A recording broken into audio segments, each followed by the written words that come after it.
శుక్లాంబరధరం విష్ణుం శశివర్ణం చతుర్భుజం ప్రసన్నవదనం ధ్యాయేత్ సర్వవిఘ్నోపశాంతయేత్. గురుర్బ్రహ్మా గురుర్విష్ణుః గురుర్దేవో మహేశ్వరః గురుః సాక్షాత్ పరబ్రహ్మ తస్మై శ్రీగురవే నమః.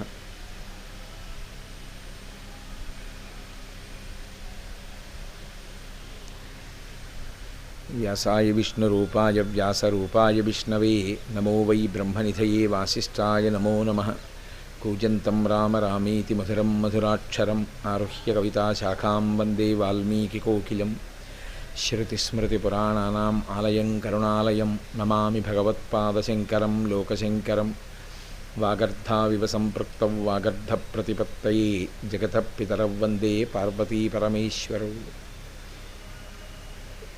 సూక్తిం సమగ్రయతున స్వయమేవ లక్ష్మీః శ్రీరంగరాజమహిషీమధురైః కటాక్షైః. వైదగ్ధ్యవర్ణగుణగుంభనగౌరవైర్యాం కండూలకర్ణకుహరాः కవయోధయంతి. హైమోర్ధ్వపుండ్రమజహన్మకుటం సునాసం మందస్మితం మకరకుండలచారుగండం. బింబాధరం బహుళదీర్ఘకృపాకటాక్షం శ్రీవేంకటేశముఖమాత్మని సన్నిధత్తాం.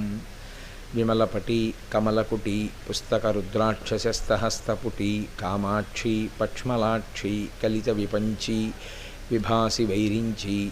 మనోజవం మరుతతుల్యవేగం జితేంద్రియం బుద్ధిమతాం వరిష్టం. వాతాత్మజం వనరయూధముఖ్యం శ్రీరామదూతం శిరసా నమామి. ఆపదామపహర్తారం దాతారం సర్వసంపదాం లోకాభిరామం శ్రీరామం భూయో భూయో నమామ్యహం. హరి ఓం. పరమేశ్వర స్వరూపమైన సభకు నమస్కారం. అనుసరించి ఇవాళ నుంచి ఒక 3 రోజుల పాటు పార్వతీ కళ్యాణం గురించి మాట్లాడతాను అని మీతో మనవి చేసి ఉన్నాను. జగదంబ అవ్యాజ కరుణామూర్తి. ఆమె యొక్క కారుణ్యమునకు ఒక కారణమేమీ ఉండదు, అంతటి కారుణ్యమూర్తి. ఇక ఆవిడ పాదములు పట్టి భజించిన వారైతే ఎంతైనా అనుగ్రహిస్తుంది ఆ తల్లి. ఆ అనుగ్రహించడం అనేటటువంటి మాటకి అసలు హద్దు తెలియనటువంటి రీతికి పతాక స్థాయి ఏది అంటే, అందరికీ తల్లి అయిన తల్లి, అఖిలాండేశ్వరి అయిన తల్లి, ఆ బ్రహ్మకీట జనని అయినటువంటి తల్లి ఒకరికి కుమార్తెగా జన్మించడం. ఆమె తనంత తాను లోకములకు తల్లి. ఆవిడ ఎప్పుడు ఆవిర్భవించింది, ఎప్పుడు జన్మించింది అంటే దాని గురించి చెప్పగలిగినటువంటి వాళ్ళు లోకంలో లేరు. నిత్యాయ త్రిగుణాత్మనే పురజితే కాత్యాయని శ్రేయసే సత్యాయాద్య కుటుంబినే మునిమన ప్రత్యక్ష చిన్మూర్తయే అంటారు శంకర భగవత్పాదులు శివానంద లహరి చేస్తూ. నిత్యాయ వాళ్ళు ఎప్పుడూ ఉంటారు ఆయన పరమేశ్వరుడు. త్రిగుణాత్మనే పురజితే కాత్యాయని శ్రేయసే సత్యాయ్ ఆద్య కుటుంబిని. ఆది కుటుంబం అంటే మొట్టమొదటి కుటుంబం లోకంలో వాళ్ళిద్దరే, వాళ్లే తల్లిదండ్రులు. అందుకే కాళిదాస మహాకవి వాగర్ధ వివసంపృక్తౌ వాగర్ధ ప్రతిపత్తయి జగత పితరౌ వందే పార్వతీ పరమేశ్వరౌ అంటాడు.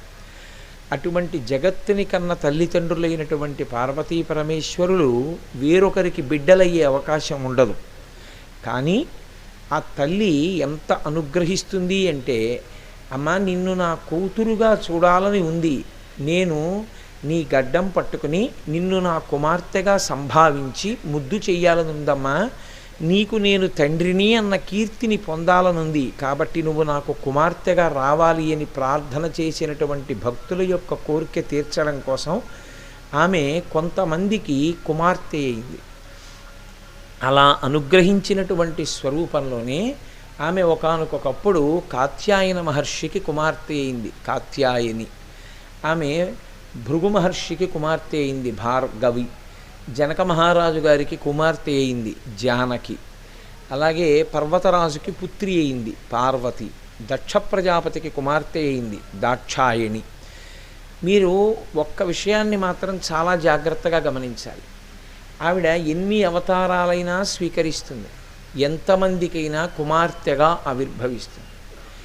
ఎంతమందికైనా కుమార్తెగా ఆవిర్భవించగలిగినటువంటి తల్లి పతిగా మాత్రం ఎప్పుడూ పరమేశ్వరుడే. అసలు ఆ విషయంలో ఇంకొక రకమైనటువంటి కోరిక ఎవరైనా మనసులో భావన చేసినంత మాత్రం చేత శంకరులు ఒక మాట అంటారు, శివే శృంగారార్ధ్ర తదితరజనే కుచ్చనపర అంటారు.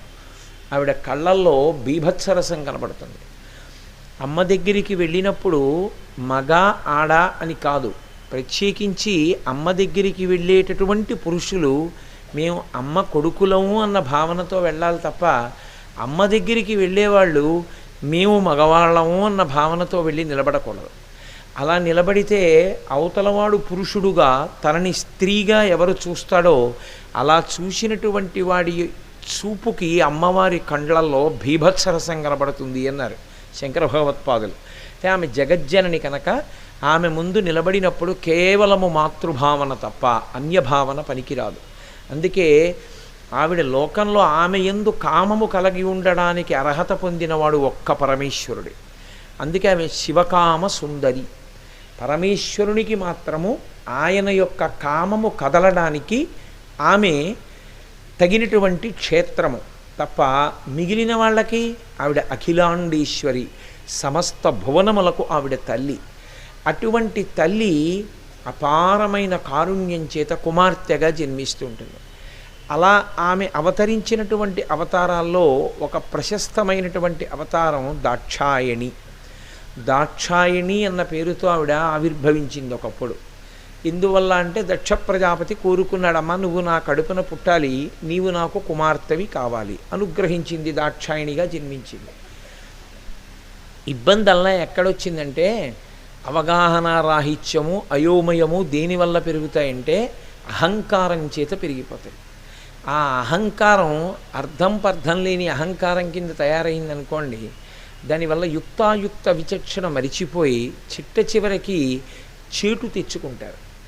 దక్ష ప్రజాపతి అమ్మవారిని తన కుమార్తెగా కావాలి అని కోరుకున్నాడు. ఆమె జన్మించింది, దాక్షాయణి అని పేరుంచుకుంది. ఇప్పుడు జగన్మాత నా కడుపున జన్మించింది అని ఎంతో సంతోషించాలి. ఆమె ఎవరికి కుమార్తెగా జన్మించినా ఆమె మాత్రం పరమశివునికే ఇల్లాలు. అందుకని పరమశివునికి ఇల్లాలైంది. అక్కడి వరకు దక్షుడికి కూడా ఏమీ అభిప్రాయ భేదం లేదు. ఇబ్బందల్లా ఎక్కడొచ్చిందంటే ఎప్పుడో ఒకప్పుడు ఒక గొప్ప సభ జరుగుతోంది. ఆ సభలో బ్రహ్మగారు పరమేశ్వరుడు కూర్చుని ఉన్నారు. వాళ్ళిద్దరూ సభలో పూజనీయులు. దక్ష ప్రజాపతి సభలోకి వచ్చారు. దక్ష ప్రజాపతి సభలోకి వస్తే అందరూ లేచి నిలబడ్డారు. ఒక్క పరమేశ్వరుడు బ్రహ్మగారు నిలబడలేదు, ఎందుకంటే నిలబడకూడదు కనుక. అయినా పరమేశ్వరుడు పార్వతీదేవితో తర్వాత చెప్పాడు, నేను అలా లేచి నిలబడకూడదు, దక్షుడి యొక్క దేహ సంబంధాన్ని దృష్టిలో పెట్టుకుని నిలబడకూడదు, కాబట్టి నేను నమస్కరించాలి అంటే దేన్ని చూసి నమస్కరించాలి? సర్వప్రాణుల యందు నేనే విష్ణువు, విష్ణువే శివుడు కనుక ఆయన యందు విష్ణువుని చూసి నేను నమస్కరించాను లోపల. కానీ నేను లేచి నిలబడకూడదు కనుక నిలబడలేదు. కానీ దక్ష ప్రజాపతి వేరుగా ఆలోచించాడు. ఇది చాలా ఇబ్బందికరమైనటువంటి అయోమయంతో కూడుకున్నటువంటి అవ్యవస్థ. పరమేశ్వరుడు నాకు అల్లుడు, నా కుమార్తెకి భర్త, నేను మామగారిని, కాబట్టి అతనికన్నా నేను గొప్పవాణ్ణి. ఎందుకు? మామగారు అయినందుకు. మామగారు అయ్యేటట్టు అమ్మవారు అవకాశం ఇచ్చిందా? తాను నిజంగా మామగారా పరమశివుడికి? తాను పరమశివుడికి మామగారు కాగలడా? తాను పరమశివుడికి మామగారు కావాలి అంటే నిజంగా ఆదిశక్తి ఆమె కుమార్తె అయి ఉండాలి. ఆదిశక్తి పూర్వజ, అందరికన్నా ముందు పుట్టిన తల్లి. ఆమె ఒకరికి కుమార్తె కాదు, ఈయన్ని అనుగ్రహించడానికి కుమార్తె అయింది. ఈమె కుమార్తె అయింది కాబట్టి అల్లుడైపోతాడు పరమశివుడు. ఎందుకనంటే ఆమెకి భర్త ఎప్పుడూ ఆయనే కాబట్టి ప్రకృతి పురుషుణ్ణి చేరుతుంది కనుక శివుడు అల్లుడయ్యాడు. ఈ సత్యాన్ని మరిచిపోయాడు. తాను పరమేశ్వరుడికి మామగారిగా ఉండడంలో ఎంత అభ్యున్నతిని పొందాను అన్నదాన్ని విస్మరించాడు. విస్మరించి నేను మామగారిని కాబట్టి పరమేశ్వరుడు లేచి నిలబడలేదు, ఈ మిష పెట్టుకున్నాడు. అక్కడి నుంచి ఆ సభలో పరమశివుణ్ణి చాలా ఘోరమైనటువంటి నింద చేశాడు. అది నింద చేసిన పరమేశ్వరుడి పట్ల నిందావాక్యము అన్వయము కాదు. ఎప్పుడైనా అంతే. ఎందుకంటే మీరు పరమేశ్వరుణ్ణి నింద చేద్దామని అనుకున్నారనుకోండి, అసలు పరమేశ్వర ప్రసాదం ఉంటే తప్ప నింద చేయలేరు. పరమేశ్వరుడు అనుగ్రహిస్తే సరేలే నన్ను నింద చెయ్యి అని ఆయన అనుగ్రహించాడు అనుకోండి, మీరు నింద చేయగలరు. ఆయన నేను అంగీకరించను అన్నాడు అనుకోండి, మీరు నిందించలేరు. ఎందుకనో నేను చెప్పనే. ఆయన్ని నింద చేద్దామని ఒకడు అనుకున్నాడు, నింద చేసి మాట్లాడాలి కదా. పరమేశ్వరుడు వాక్స్తంభనం చేశాడు అనుకోండి, ఎలా నిందిస్తాడు? ఫోన్లేండి పైకి తిట్టను లోపల తిట్టుకుంటానన్నాడు అనుకోండి, ఆయన ఊపిరిగా బయటికి వెళ్ళిపోయాడు అనుకోండి, ఎలా తిడతాడు? కాబట్టి పరమేశ్వరానుగ్రహంతోనే పరమేశ్వరుణ్ణి నింద చెయ్యాలి. అందుకే భగవంతుడు లేడు అని అన్నాను అనుకోండి, నేను భగవంతుడు అన్న మాట ఓసారి అన్నాను అంటే అలాంటిదోటి ఉందనేనా దాని అర్థం? ఇప్పుడు మైకు లేదు అన్నాను అనుకోండి, మైక్ లాంటి పదార్థం ఒకటి ఉంది అనేనా దాని అర్థం? భగవంతుడు లేడు అని నేను అన్నాను అనుకోండి, భగవంతుడు అన్నదోటి ఉంది అనేనా దాని అర్థం? అందుకే ఒక్క పరమేశ్వరుని యందు నిందావాక్యం అసలు అన్వయం కాదు. ఇప్పుడు నేను పార్వతీ కళ్యాణాన్ని ప్రధాన ఇతివృత్తంగా స్వీకరించవలసి ఉంటుంది కాబట్టి నేను విహంగ వీక్షణం చేస్తున్నాను దక్ష యజ్ఞం గురించి, సతీదేవి యొక్క ఆవిర్భావం గురించి. ఇప్పుడు ఆ తల్లి సతీదేవిగా దాక్షాయణిగా జన్మించి పరమశివునికి ఇల్లాలయ్యింది. దక్ష ప్రజాపతి ఇది తెలుసుకోలేక శివుణ్ణి నింద చేశాడు. శివుణ్ణి నింద చేసినా పరమేశ్వరుడు కిమ్మనలేదు. ఎందుకు మాట్లాడలేదు? మాట్లాడలేక కాదు, నన్ను నింద చేస్తావా నిన్ను నింద చేస్తాను అనలేక కాదు, తన యందు చలనం ఉండదు. ఆయన ఇతరులు వచ్చి ఆగ్రహాన్ని ప్రదర్శించాడనుకోండి, యువతల ఆయన దాన్ని పుచ్చుకోలేదనుకోండి, అన్ని వేళలా అది మంచిది కాదు. ఎవరో మంచి కోసం మిమ్మల్ని నిందించారనుకోండి, నువ్వు ఇలా ఉండకూడదు అని మాట్లాడారనుకోండి, నేను స్వీకరించనన్నాను అనుకోండి, మూఢుడు అవుతారు. నిష్కారణ నింద చేశాడు, మీరు పుచ్చుకోలేదు. ఇప్పుడు నింద చేసిన వాడు ఏమవుతాడు? మరీ ఆగ్రహానికి లోనైపోతాడు. కోపం శేషేన పూరయేత్. ఒరే నేను ఇంత నిందిస్తుంటే అసలు ఏమీ ఉలకడు పలకడు. అసలు నిందించినప్పుడు అవతలవాడు బాధపడిపోయాడు అనుకోండి, వాడు కూడా నిందించాడు అనుకోండి, అవతలవాడికి తృప్తిగా ఉంటుంది ఒకసారి, నేను నిందించినందుకు వాడు బాధపడ్డాడని. ఆయన చాలా నవ్వుతూ కూర్చుని వెళ్ళిపోయాడు అనుకోండి, ఇట్లా ఇంత నిందించాను ఏమీ అనలేదు అన్న బాధ ఒకటి ఉంటుంది. అది అన్ని వేళలా కాదు సుమండి నేను చెప్తున్నది. పెద్దలు మీకు ఒక మాట చెప్పారనుకోండి, స్వీకరించి మీరు ఊరుకున్నారనుకోండి, మీరు ఉత్తములని గుర్తు. అప్పుడు అది కేవలముగా స్వీకరించని తత్వం కిందకి రాదు, స్వీకరించాడు. ఓ నా వలన ఈ పొరపాటు ఉంది, నేను దిద్దుకోవాలనుకున్నాడు, అది ఉత్తమ లక్షణం. ఇంచేతనంటే తప్పు చేయని వాడు ఉండడు, చేసిన తప్పుని గుర్తించి నేను దిద్దుకోవాలి అనుకున్నాడు, అంతే. అతను ఉత్తర క్షణంలో మంచి స్థితిలోకి మారిపోయాడు. కాబట్టి ఇక దానికి పూర్వాంగం వదిలిపెట్టేయడమే. కాబట్టి ఆ కోపము అన్వయం అవ్వడము అన్నది రెండు రకాలుగానూ ఉంటుంది. పరమేశ్వరుడు అలా కదిలిపోయేవాడు కాడు. అందుకని ఆయన అసలు దక్ష ప్రజాపతి చేసినటువంటి నిందని స్వీకరించలేదు. అలాగే నవ్వుతూ నించున్నాడు. తెలియదు పాపం అమాయకుడు ఏదో అంటున్నాడు అనుకున్నాడు, ఊరుకున్నాడు. మధ్యలో అసలు వాళ్ళు బాగానే ఉంటారు, అంతేవాసుల మధ్య హడావిడి ఎక్కువగా ఉంటుంది. అందుకని దక్ష ప్రజాపతి పనుపున భృగు మహర్షి, పరమశివుడి పనుపున నందీశ్వరుడు, వీళ్ళిద్దరి మధ్య పెద్ద వాగ్వివాదం చెలరేగింది.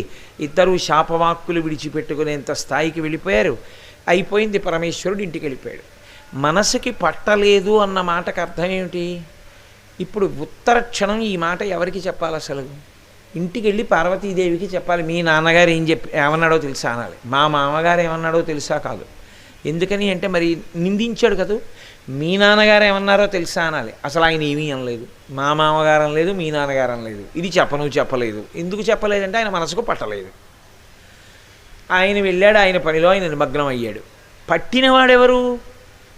దక్షుడికి పట్టింది. అరే నేను ఇంత నిందించాను ఒక్క మాట అనలేదు, వెళ్ళిపోయాడు. కాబట్టి దీన్ని కోపము దీర్ఘకాలమునందు ఉండిపోయింది అనుకోండి, దాన్ని క్రోధము అంటారు. అది అత్యంత ప్రమాదహేతువు. క్రోధకృత్కర్త అని మనం తెల్లవారి లేస్తే విష్ణు సహస్రంలో చదువుతూ ఉంటాం. చాలా దీర్ఘకాలము ఉండిపోయేటటువంటి క్రోధముగా కానీ కోపము పరిణమిస్తే దాని వలన ఇబ్బంది ఎవరికి వస్తుంది అంటే, ఎవరు ఆ క్రోధమునకు వశుడయ్యాడో వాడే ఆ ఇబ్బందికి లోనైపోతాడు. కాబట్టి ఇప్పుడు ఇంకా పరమేశ్వరుణ్ణి రెచ్చగొట్టాలనుకున్నాడు. ఏదో ఒకటి అంటే తప్ప ఈయనకి తృప్తి ఉండదు. అందుకని నిరీశ్వర యాగం ఒకటి మొదలుపెట్టాడు. నేను అసలు పరమశివునకు హవిస్సు లేని యజ్ఞం ఒకటి చేస్తాను. ఇప్పుడు పరమశివుడికి హవిస్సు ఇవ్వకపోతే ఆయనకు వచ్చిన లోపమేం లేదు.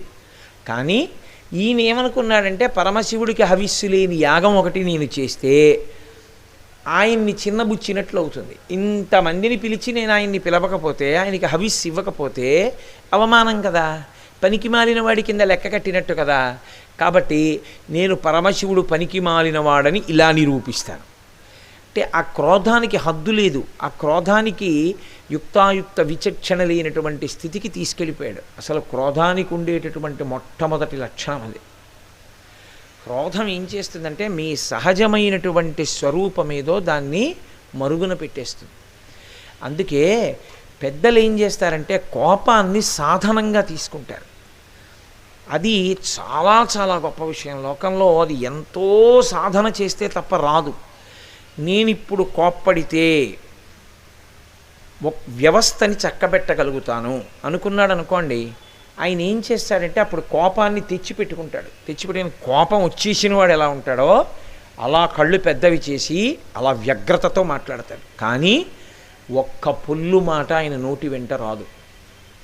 మాట్లాడి హరిహి ఓం వదిలిపెట్టేస్తాడు. వదిలిపెట్టేసి మళ్ళీ తాను ఏ విషయంలో ఉండాలో ఆ విషయంలోకి వెళ్ళిపోతాడు. అంటే అది ఎలాంటిదంటే ఏదో పుస్తకం రాసుకుంటున్నాడు, ఓ పెన్ను తీసుకుని ఆ పెన్ను పెట్టి రాసుకుని అయిపోయిన తర్వాత ఆ పెన్నుకు మూత పెట్టి పక్కన పెట్టేయడం ఎటువంటిదో కోపాన్ని కూడా ఒక సాధనంగా స్వీకరిస్తారు పెద్దలు. రామచంద్రమూర్తి అంతటి వారు అలా స్వీకరించారు. సాధారణంగా లోకంలో అందరం ఏం చేస్తామంటే కోపమునకు వశపడిపోతాం.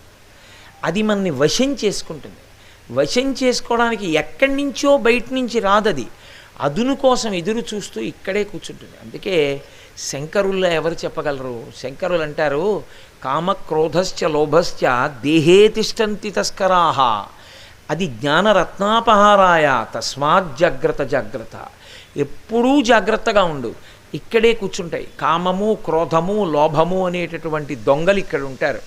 వాళ్ళు ఏం చేస్తుంటారంటే జ్ఞానరత్నాపహారాయ, ఇదిగో నేను ఈ స్థాయికి పర్వాలేదు సాధనతో ఎదిగాను అన్న నిన్ను భ్రష్టుణ్ణి చేసి ఒక వెకిలి నవ్వు నవ్వుతుంది. చూసావా ఎలా పడగొట్టేశానో అని. క్రోధమునకు వశుడైపోయాడా తన సహజ స్వరూపం ఏమిటో మర్చిపోతాడు. అనరాని మాటలు అంటాడు. తనని తాను అగౌరవమైనటువంటి స్థితికి దిగజార్చుకుంటాడు. అందుకే క్రోధమునకు వశమైనటువంటి వాడు చిట్ట చివరికి దేనికి వెళ్ళిపోతాడు అంటే తనని తాను చంపుకునే స్థితికి వెళ్ళిపోతాడు. అందుకే తన కోపమే తన శత్రువు, తన శాంతమే తనకు రక్షదయ చుట్టంబౌ, తన సంతోషమే స్వర్గము అని మనకి చిన్నతనంలోనే పద్యం నేర్పుతారు.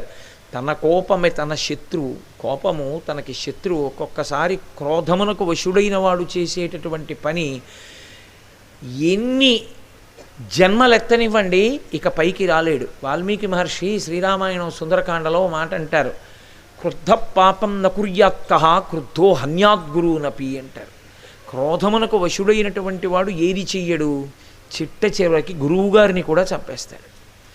దాని వలన ఎంత భయంకరమైన పాపమును పొందుతాడో, ఎన్ని జన్మలు ఎత్తవలసి ఉంటుందో ఆయనకి ఏమీ దాని గురించినటువంటి స్పృహ ఉండదు.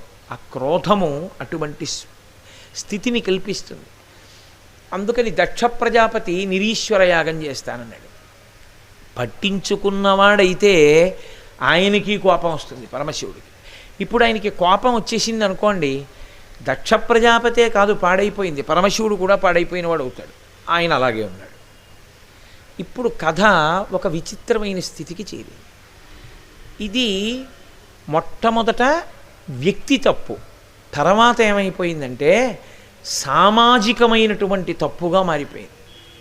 మొట్టమొదట దక్షుడు ఒక్కడిదే తప్పు క్రోధం చేత, తరువాత దానికి వశుడవడం నందీశ్వరుడి తప్పు, తర్వాత వశుడవడం భృగువు తప్పు. ఇప్పుడు అది మూడు లోకముల తప్పుగా మారింది. ఎందుచేత ఆ యాగం అటువంటిది అన్నప్పుడు వెళ్లకుండా ఎవరుండాలి? ఎవ్వరూ వెళ్ళకూడదు. కానీ దక్ష ప్రజాపతి అంతటి వాడు పిలిచాడు, వెళ్ళకపోతే బాగుంటుందా, మనని శపిస్తాడేమో. అందులో క్రోధంతో చేసే వాటిలో ఎలా ఉంటుందంటే నేను పిలిచినప్పుడు వచ్చినవాడు నా వైపు, రానివాడు అవతలవాడి వైపు. కాబట్టి అంట కలిపి ఏం శపిస్తాడో వెళ్ళిపోతే గొడవ వదిలిపోతుందిగా.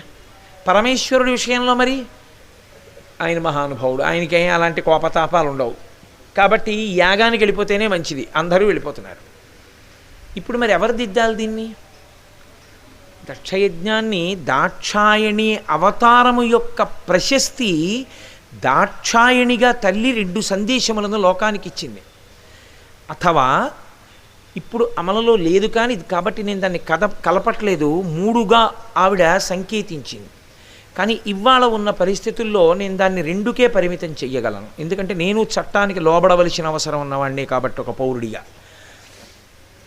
ఆ తల్లి ఇప్పుడు దిద్దాలి దీన్ని. ఎందుకు దిద్దుతుంది అంటే యజుర్వేదం ఒక మాట చెప్పింది, శివా విశ్వాహ భేషజీ శివా రుద్రస్య భేషజీ అంది. భేషజీ స్త్రీవాక్యం, స్త్రీలింగం.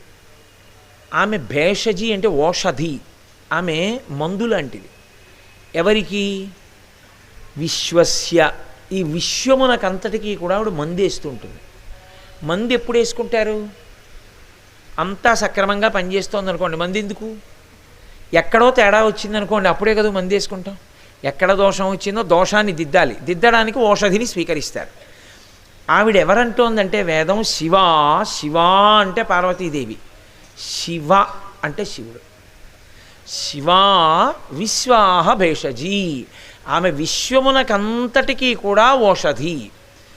శివా రుద్రస్య భేషజీ, ఆమె రుద్రునకు కూడా ఓషధి. ఎలా అంటే కుటుంబంలో అమ్మ ఏ పాత్ర పోషిస్తుందో విశ్వమునందు పరదేవత అదే పాత్ర పోషిస్తుంది. కుటుంబంలో పిల్లాడు సరిగ్గా చదువుకోవట్లేదు, ఆఫీస్ నుంచి సంతోషంగా ఇంటికి వచ్చినటువంటి భర్తకి కాఫీ ఇచ్చి, ఏమిటో అనుకుంటున్నారు, మీరు సంతోషంగా మీరు ప్రయోజకులు అయ్యారు కదా, మీకు అందరూ నమస్కారాలు పెడుతున్నారు కదా, మీకు మంచి పేరు ప్రఖ్యాతి వచ్చాయి కదా అని ఇల్లు పట్టకుండా తిరుగుతున్నారు.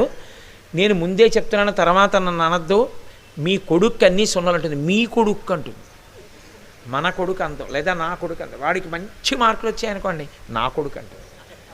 అది పరదేవత తత్వం, అది అమ్మలో ఉన్న గొప్పతనం. అదేమి నేను దాన్ని దోషం పట్టట్లేదు, అలా ఉంటుంది కాబట్టే పిల్లలు సంస్కరింపబడతారు. అంటే ఆయన ఏమవుతాడంటే, ఆయన శివుడు సంతోషంగా వచ్చాడు ఇంటికి, కాఫీ తాగా హాయిగా ఏదో కులాసాగా మాట్లాడదాం అనుకున్నాడు, రుద్రుడు అవుతాడు. ఇప్పుడు శివుడు రుద్రుడై విశ్వాన్ని శిక్షిస్తాడు కొడుకుని. బెల్ట్ తీసి 4 దెబ్బలు ఉతికేస్తాడు. ఎరా ఇంత ఫీజు కడుతున్నాను, ఇన్ని కొన్నాను, బుద్ధుందా లేదా, నువ్వు స్కూల్కి ఎందుకు వెళ్ళావురా, ఈ మార్కులు ఏమిటిరా అని కొడుతూ ఉంటాడు. చూస్తుంది కాసేపు, ఓ 10 దెబ్బలు కొట్టాక అడ్డొచ్చి అడ్డంగా నిలబడే, పిల్లాన్ని చంపేస్తారా ఏ, కొట్టమంటే అదే కొట్టడం, 6 నెలలకో ఏడాదికో ఒకసారి కొట్టడం, ఏమి అన్ని ప్రవచనాలు ఎందుకు, తగ్గించి మీరు కూర్చోండి, వాడి దగ్గర హోంవర్క్ చేస్తాడు అంటుంది. ఎక్కడ లేని కోపం వస్తుంది భర్తకి. ఆ బెల్ట్ అవతల పరిచి, దిక్కుమాలిన సంసారం మీరు, ఎలా ఏడిస్తే అలా ఏడవండి అని వెళ్ళి కూర్చుంటాడు. కాసేపు ఆగి ఓ గంట పోయిన తర్వాత రండి పలహారం చేశానంటాడు. నేను రానంటాడు ఆయన. సరే, ఆ తర్వాత ఇంక నేను చెప్పక్కర్లేదు అని స్వానుభవం ఉన్న చెప్పు చవటలారా అందరికీ తెలుస్తున్నవే. పెడతాడేదో పలహారం చేస్తాడు, అప్పుడు వడ్డిస్తూ అంటుంది. కిందటి నెల వాడికి బాగా చెవుపోటు వస్తే ఎంతమంది ఈఎన్టీ స్పెషలిస్టుల దగ్గరికి తిప్పారు మీరు? డాక్టర్ గారు ఏం చెప్పారు? వాడికి ఎప్పుడు పైన దెబ్బ తగలకుండా చూడండి కొన్నాళ్ళని చెప్పారా? అలా కొట్టేశారే, బెల్ట్ దెబ్బ తగిలితే ఏమి, అందుకు అడ్డుకున్నాను. కొట్టండి, నేను కాదన్ను. తండ్రి మీరు కొట్టకపోతే వాడు ఎలా దారిలోకి వస్తాడు? కానీ కొంచెం చూసి కొట్టాలి కదా, ఎంత అవసరమో అంత కొట్టండి. మళ్ళీ మీరే అనునయం చేయాలి, కాస్త దగ్గర ఉండండి, చూస్తూ ఉండండి. నా కోపం అంటారా, తాటాకులం అంట, అమ్మ చెప్తే వాడేం వింటాడు, మీరు చెప్తే వింటాడు కానీ అంటూ వెంటనే రుద్రుడు శివుడైపోతాడు. శివుడైపోయి ఆ గదిలోకి వెళ్ళి వాడు వెక్కి వెక్కి వెక్కి వెక్కి ఏడ్చి పడుకుంటాడు. వాడి దగ్గరికి వెళ్ళి ఒకసారి వాడిని అటు ఇటు తిప్పి బెల్ట్ దెబ్బలు పడినటువంటి చారికలు చూసి, అరే రే రే రే నాన్న ఎంత కొట్టేశాను రాలేదు, రేపటి నుంచి నాన్న నేను నీతో ఉంటానుండు అని భార్య చూడకుండా కళ్ళొత్తుకుని వెళ్ళి పడుకుంటాడు. కొడుకుని తీసుకెళ్ళి తన పక్కన పడుకోబెట్టుకుని. ఇప్పుడు ఆవిడే శివుణ్ణి రుద్రుణ్ణి చేసింది, ఆవిడే రుద్రుణ్ణి శివుణ్ణి చేసింది, ఆవిడే కొడుకుని కొట్టించింది, ఆవిడే కొడుకు మీద తండ్రికి ప్రేమ కలిగేట్టు చేసింది. దేనికి? ఇద్దరి అభ్యున్నతికి. తండ్రి పేరు నిలబెడాలి, కొడుకు వృద్ధిలోకి రావాలి. శివా అమ్మవారు ఏం చేస్తుందని చెప్తోందంటే వేదం, రుద్రస్య భేషజీ, కోపం వచ్చినటువంటి రుద్రుణ్ణి శివుణ్ణి చేస్తుంది. ప్రశాంతంగా పట్టించుకోకుండా హాయిగా తనలో తాను రమిస్తున్నటువంటి శివుణ్ణి రుద్రుణ్ణి చేస్తుంది. చేసి విశ్వాన్ని ఓ దెబ్బ కొట్టిస్తుంది తప్పు చేసినప్పుడు. అప్పుడు అందరూ దారిలోకి వస్తారు. కాబట్టి ఇప్పుడు ఎవరు జోక్యం చేసుకోవాలి? దక్షుడు ఒక్కడు చేసిన తప్పు అందరూ చేసిన తప్పుగా మారిపోతుంటే ఎవరు జోక్యం చేసుకోవాలి? ఆవిడే జోక్యం చేసుకోవాలి. చేసుకునేటప్పుడు పతివ్రతా లక్షణం ఒకటి ఉంటుంది. ఇప్పుడు వాళ్ళు తప్పు చేస్తున్నారు, మీరు పట్టించుకోవట్లేదు, నీ జోక్యం చేసుకుంటాను అనకూడదు. శంకర భగవత్పాదులు మహాపురుషులు. అలా నేను అంటూనే ఉంటా, ఏదో మధుర పదార్థం తిన్నవాడు త్రేయించినట్టు రోజు అంటాను ఆ మాట. ఎందుకంటే ఆమె ఎటువంటి మహాసామ్రాజ్ఞియో సౌందర్యలహరిలో చెప్పి చిట్ట చివరికి వెళ్ళిపోయాక సౌందర్యలహరిలో చమత్కారమైన మాట అన్నారు. ఎవరో తెలుసా అమ్మవారు? మహామాయా విశ్వం భ్రమయసి పరబ్రహ్మ మహిషి అన్నారు. ఆమె పరబ్రహ్మము యొక్క మహిషి అన్నారు. ఇల్లాలు అన్నప్పుడు ఒక లక్షణం ఉంటుంది. ఎంచేతనంటే ఎక్కడికి ఎలా ఉండాలో అలా ఉండడం ధర్మం. సభకి వెళ్ళామనుకోండి వినాలి. రామకోటో ఇంకోటో రాసుకుందాం అనుకున్నారనుకోండి ఇంటి దగ్గర రాసుకోవాలి. సభకు వచ్చి ముందు కూర్చోవడం ఎందుకు, రాసుకోవడం ఎందుకు, అర్థం లేని పని. అంటే అసందర్భమైన ప్రవర్తన అంటారు. అలాగే కొంతమంది ఏం చేస్తారు, ఇల్లాలు ఏం చేయాలి? భర్త మాటకి కట్టుబడాలి, భర్త మాట పాటించాలి. అలా భర్త మాట పాటించిందనుకోండి ఆవిడ్ని ఇల్లాలంటారు, గౌరవము కలిగినటువంటి పతివ్రత. భర్త శాసనమునకు ఆమె లోబడి ఉండాలి తప్ప ఆవిడ స్వతంత్రంగా ప్రవర్తించిందనుకోండి ఇంకేమి మర్యాద, ఇంకేం కుటుంబం, ఇంకేం భర్త మీద గౌరవం. అసలు స్త్రీకి ఉండవలసిన మొట్టమొదటి లక్షణం ఏమిటంటే భర్త శాసనమును ఔదలదాల్చినదై ఉండాలి, భర్త మాటకి గౌరవం ఇచ్చేదై ఉండాలి. అది స్త్రీ ధర్మం. జగద్గురువులైనటువంటి శంకరాచార్యుల వారు పరదేవత విషయంలో స్త్రీ ధర్మాన్ని ఎలా ఉల్లంఘింపచేస్తారు? ఆవిడ మహాసామ్రాజ్ఞి, శివుడేమో ఆయన మాట వింటుంటాడు చేకట్టుకునని ఎలా చెప్తారు? అందుకే సౌందర్యలహరి చిట్ట చివరిలో మహామాయా విశ్వం భ్రమయసి పరబ్రహ్మ మహిషి అన్నారు. ఆమె మహామాయ, విశ్వమును తిప్పుతూ ఉంటుంది, కానీ ఆమె పరబ్రహ్మము యొక్క ఇల్లాలు. అలా అంటేనే ఒక స్త్రీ పరిపూర్ణత్వాన్ని పొందినట్లవుతుంది. అమ్మవారు కూడా సదాశివుని ఇల్లాలుగా మహాపతివ్రత. ఆ తల్లి పరమేశ్వరుడి మాట వినేది అంటేనే ఆవిడ సంతోషిస్తుంది. అసలు లోకంలో ఒక పెద్ద రహస్యం చెప్తారు. సౌందర్యలహరి చదువుదాం అనుకున్నా, సౌందర్యలహరి ప్రవచనం చెయ్యాలనుకున్నా, తిన్నగా సౌందర్యలహరిని మొదలుపెట్టినా, తిన్నగా అమ్మవారిని పొగిడినా అమ్మవారు భ్రుకుటి ముడేస్తుంది. వీడేవాడు దుర్మార్గుడు నన్ను పొగుడుతున్నాడు అని. అమ్మవారు సంతోషించాలంటే పరమేశ్వరుణ్ణి పొగడాలి. అది పతివ్రతా లక్షణం. భర్తని పొగిడితే తాను సంతోషిస్తుంది. అందుకే శంకర భగవత్పాదులు ఇది దృష్టిలో పెట్టుకుని సౌందర్యలహరి అమ్మవారి గురించి చెప్తున్నా అమ్మవారితో మొదలుపెట్టాల. శివా అని మొదలుపెట్టలేదు, శివశక్త్యాయుక్తో భర్త పేరుతో మొదలెట్టారు. ఆమె భర్త అయిన శివుడి పేరుతో మొదలెడితే నడుస్తుంది సౌందర్యలహరి. అందుకే సౌందర్యలహరి బాగా అర్థం అవ్వాలనుకున్న వాళ్ళు శివానందలహరి చదివి సౌందర్యలహరి చదవండి అని చెప్తారు పెద్దలు. అందుకే చూడండి, అంతటి మహాపతివ్రత అయిన తల్లి భర్త దగ్గరికి వెళ్ళి ఇప్పుడు నేను జోక్యం చేసుకుంటాను, మా నాన్నగారు తప్పు చేస్తున్నారు, మా నాన్నగారిని శిక్షిస్తాను, మీకేమి పట్టదు, కిమ్మనకుండా కూర్చుంటారు, కాబట్టి మీ గౌరవం నేను తీసుకొస్తాను, పిల్లలు ఎవరో మాట వింటలేదు, 3 భువనములను నేను చూడండి ఎలా దారిలో పెడతాను అంటే ఇంకా ఆయనేమి విశ్వనాథుడు, ఆయన విశ్వనాథుడు. అప్పుడు ఆయన గౌరవం పోయినట్టు అవుతుంది. అందుకని అలా జోక్యం చేసుకోకూడదు. ఆవిడ పతివ్రతా స్థాయికి కట్టుబడి మాత్రమే జోక్యం చేసుకుంటుంది. అది దాక్షాయణీ తత్వం యొక్క సందేశం. అందుకే ఆవిడంది ఒకసారి అలా మేడ మీదకి వెళ్ళింది. ఓహో ఋషులు వెళ్ళిపోతున్నారు దివ్య విమానాల్లో, దేవర్షులు వెళుతున్నారు, మహర్షులు వెళుతున్నారు, చూసింది. కిందకు వచ్చి శివుడి దగ్గరికి వెళ్ళింది. వెళ్ళి అంది, నేను అన్ని పద్యాలు ఇప్పుడు చెప్పలేను కానీ విహంగ వీక్షణం చేస్తాను అంతేను దక్షయజ్ఞాన్ని మీకు మనవి చేశాను, ఎందుకంటే 3 రోజుల్లో పార్వతీ కళ్యాణం పూర్తి చెయ్యాలి కనుక. ఆవిడంది, చూశారా, కావున ఆ యజ్ఞమునకు ఈ విభుదగణంబులర్ధియే గెదరదిగో దేవా మనమిప్పుడచటికి పోవలనను కోర్కె నాకు పుట్టెడు అభవా అంది. ఎంత అందంగా మాట్లాడిందో చూడండి ఇల్లాలిగా. కావున, దేనికి కావున? మా నాన్నగారు అక్కడ యజ్ఞం చేస్తున్నారు, ఎక్కడ దక్షుణ్ణి నిందించలేదు ఆవిడ. ఆ యజ్ఞమునకు ఈ విభుదగణంబులర్ధియే గెదరదిగో, ఇదిగో ఈ దేవర్షులు, ఋషులు, మహర్షులు వీళ్ళందరూ పెడుతున్నారు. దేనికి పెడుతున్నారు? అర్ధి. మా నాన్న దక్ష ప్రజాపతి ఇచ్చే తాంబూలాల కోసం పెడుతున్నారు. అంతర్లీనంగా దెప్పి పొడిచింది, వీళ్ళ జ్ఞానం మట్టి కరిచిందని. కాబట్టి అలా వాళ్ళు ఎడుతున్నారే, దేవా మనమిపుడచటికి పోవలెనను కోర్కె నాకు పుట్టెడు అభవా. మా తండ్రి యజ్ఞం చేస్తుంటే ఇంతమంది పెడుతున్నారే, మన ఇద్దరం వెళ్ళొద్దు, కాబట్టి మనం కూడా వెడదామండి అంది. ఒక ఆడపిల్ల ఎలా మాట్లాడుతుందో అలాగే మాట్లాడి, మా నాన్నగారు చేసే యజ్ఞం చూడడానికి నా చెల్లెళ్ళు అందరు వస్తారు, మా మరుదులు వస్తారు, మనకు అంత ఖాళీ ఉండదు అంతమంది ఇంటికి వెళ్ళడానికి, ఒక్కసారి నాన్నగారి ఇంటికి వెడితే అందరినీ చూసేయచ్చు, అందుకని వెడదాం వస్తారా అంది. ఆయన ఒక్కసారి కళ్ళు మూసి ఆలోచించి అన్నాడు, మనని పిలవలేదుగా అన్నాడు. అంటే ఆవిడ వెంటనే ధర్మం చెప్పింది. అనయము పిలువకయుండం చన అనుచితమందువేని జనక గురు సుహృత్ జననాయక గేహములకు చనుచుందురు పిలువకున్న సజ్జనులధిపా.